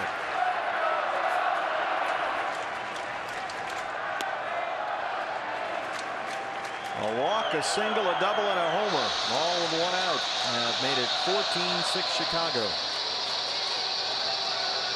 Mike Butcher. You're going to have another path to the mound. It's coming from the dugout the way Mike's been out there.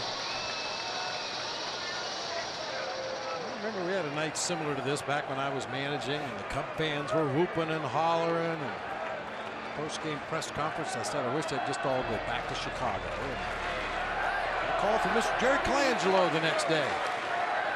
We appreciate all fans. They buy tickets to come into the ballpark. We invite them all to come to our ballpark and watch a baseball game. Yes, sir. That'll be all.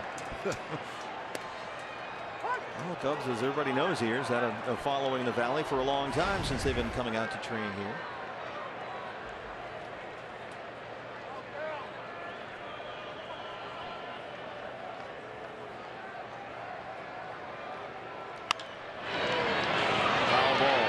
Starting to get personal now for Anthony Rizzo against the Diamondbacks. His 6 RBI in the ball game tonight. The 3rd time he's done it in his career. 2nd time he's done it against the D-backs. He had 10 RBIs in 6 games against Arizona last season.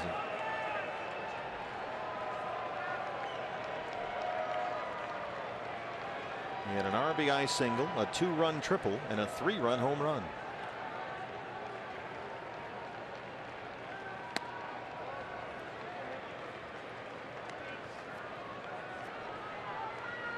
He's a double away from an RBI cycle. Full count on Chris Bryant, still just 1 out.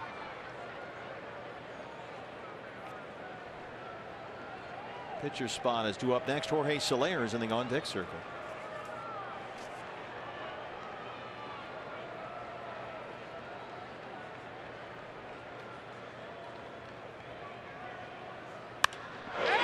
Chris Owings plays it on a hop. It's a single for Bryant. A walk and 4 straight hits for the Cubs.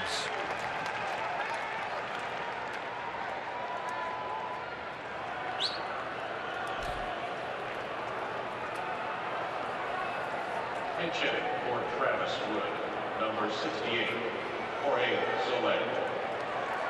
Jorge Soler, 3 strikeouts and 8 at bats in their series in Anaheim, both wins over the Angels. And we talked about this Cub lineup. They played 2 games in Anaheim and outscored the Angels 15-1. And now they lead this one 14-6.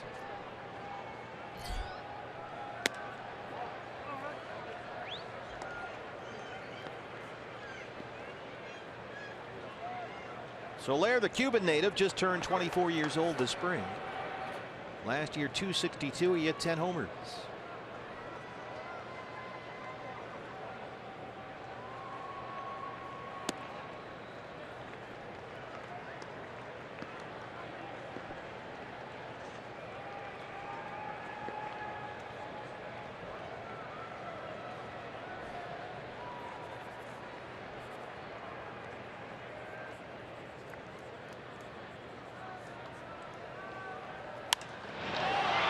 Right field for David Peralta.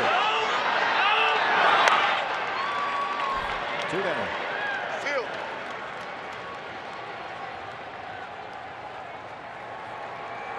Well, lost in all of this, all this Cub offense. 14 runs, 14 hits. Miguel Montero 0 for 5. Team player. Somebody's got to make the outs. He has struck out, grounded out 3 times, and flied out to center.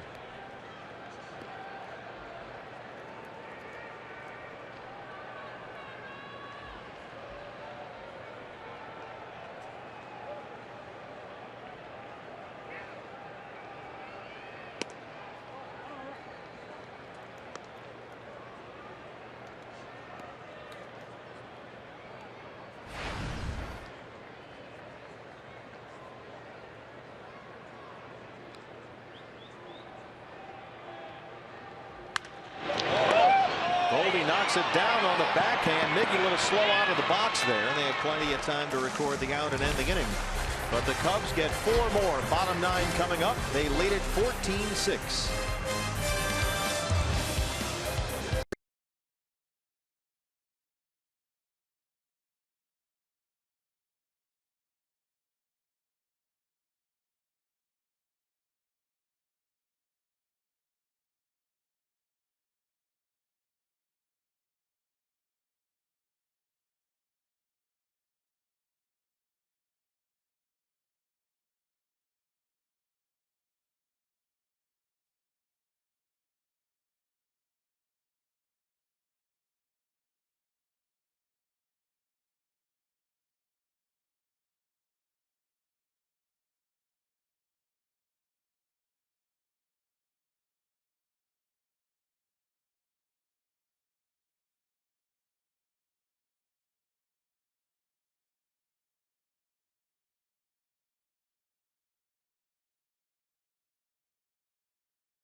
Set for the home half of the ninth here at Chase Field. It was a wild ball game early. Back and forth we went after 3 innings. Diamondbacks had a 6-4 lead, but since then it's been all Cubs, and they lead at 14-6. Yeah, really, the difference in the game, you go back to that 3rd inning, 4th inning. John Lackey was able to settle in and start to put some zeros on the board. Ruben De La Rosa went the other way. Leading off for the D-backs, left fielder Anthony Rizzo, a 6 RBI night. And the new pitcher for the Cubs to close it out. It's the right-hander Hector Rondon. 72 appearances for Chicago last year. An outstanding 1.67 ERA. And Yasmani Tomas leads off the Arizona ninth. Tomas 0 for 3.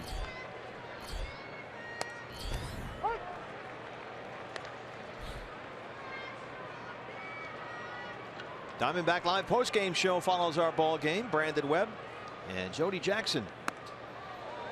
And it'll be interesting to hear Chip Hale's comments, see how he picks his team up after this one. And after what is looking like a disappointing 1-3 start here. You know, it always feels worse too at the beginning of a season. You know, you're going to grind away for the next 6 months playing this game nearly every day, and you're going to have the occasional stinker. But when it happens early in the season, especially after you just drop 2 out of 3 to a division rival in the Rockies, you know what's expected of the Cubs this year. You'd like to make a good showing, and it always seems magnified when you have one like this early in the season. If this happens in June or July or August, it's just another game. We'll be back tomorrow. But it's a little more of a psychological defeat early in the season. Ricky Weeks with a helmet on. Pitcher spot due up 3rd in the inning. And we've talked about the importance, and you're right about that. It's all perspective, but there's no getting around the fact that it's a brutal April schedule. You just dropped 2 of 3 to a division rival. You got the Cubs in here for 3 more, and then a 10-game road trip, all in the NL West. LA, San Diego, San Francisco. So there's no break coming up here as Tomas strikes out for the 2nd time tonight. There's no cupcakes coming in here to give yourself a chance to sort it out. You got to do it against the best in the league. Well, and the way you do that is have your guys at the top of the rotation go out and do what you expect them to do, which we all think that Zach Greinke and Shelby Miller and Patrick Corbin will go out there and put the zeros on the board necessary. We know the Diamondbacks have enough offense to score runs and win games. And we know that defensively this has been an outlier. This is not the usual Diamondbacks defense we're used to seeing. So yeah, I think once the starting pitching settles in a little bit, everything else will fall into place. Well, they'll turn to Robbie Ray here tomorrow night in his 2016 debut. He's up against Jason Hamill. And then it's Zach Greinke Saturday, Shelby Miller Sunday.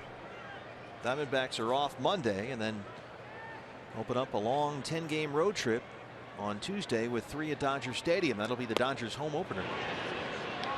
Dodgers had a lead at San Francisco today. Giants came back and won big. 12-6 was the final that time. Here's Robbie Ray, who goes tomorrow. Zach Greinke Saturday.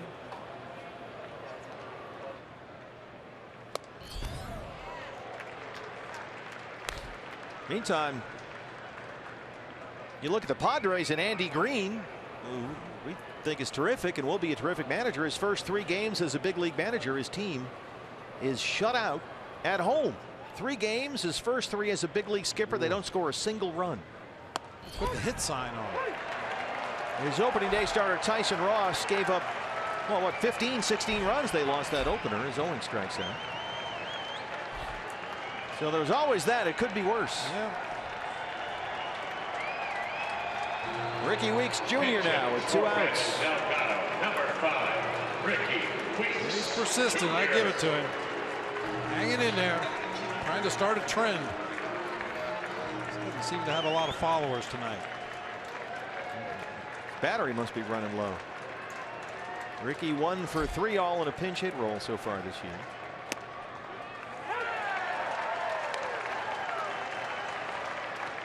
Rondon looking like he wants to strike out the side to put a period on this one.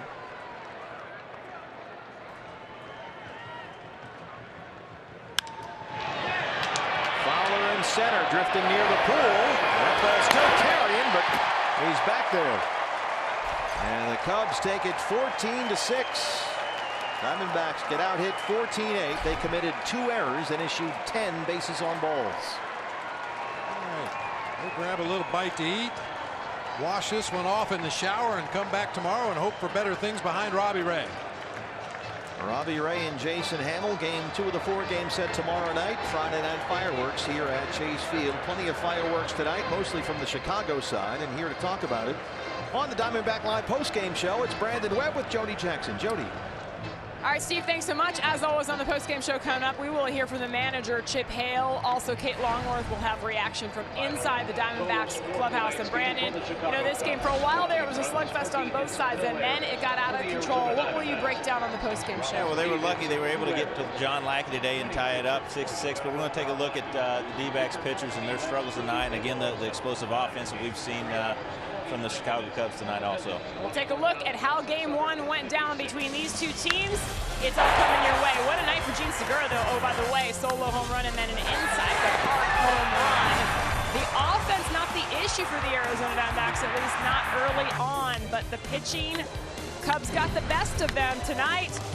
And we will break it down on D-Backs Live, presented by CenturyLink here after the Cubs take game 1, a 4-game series, though.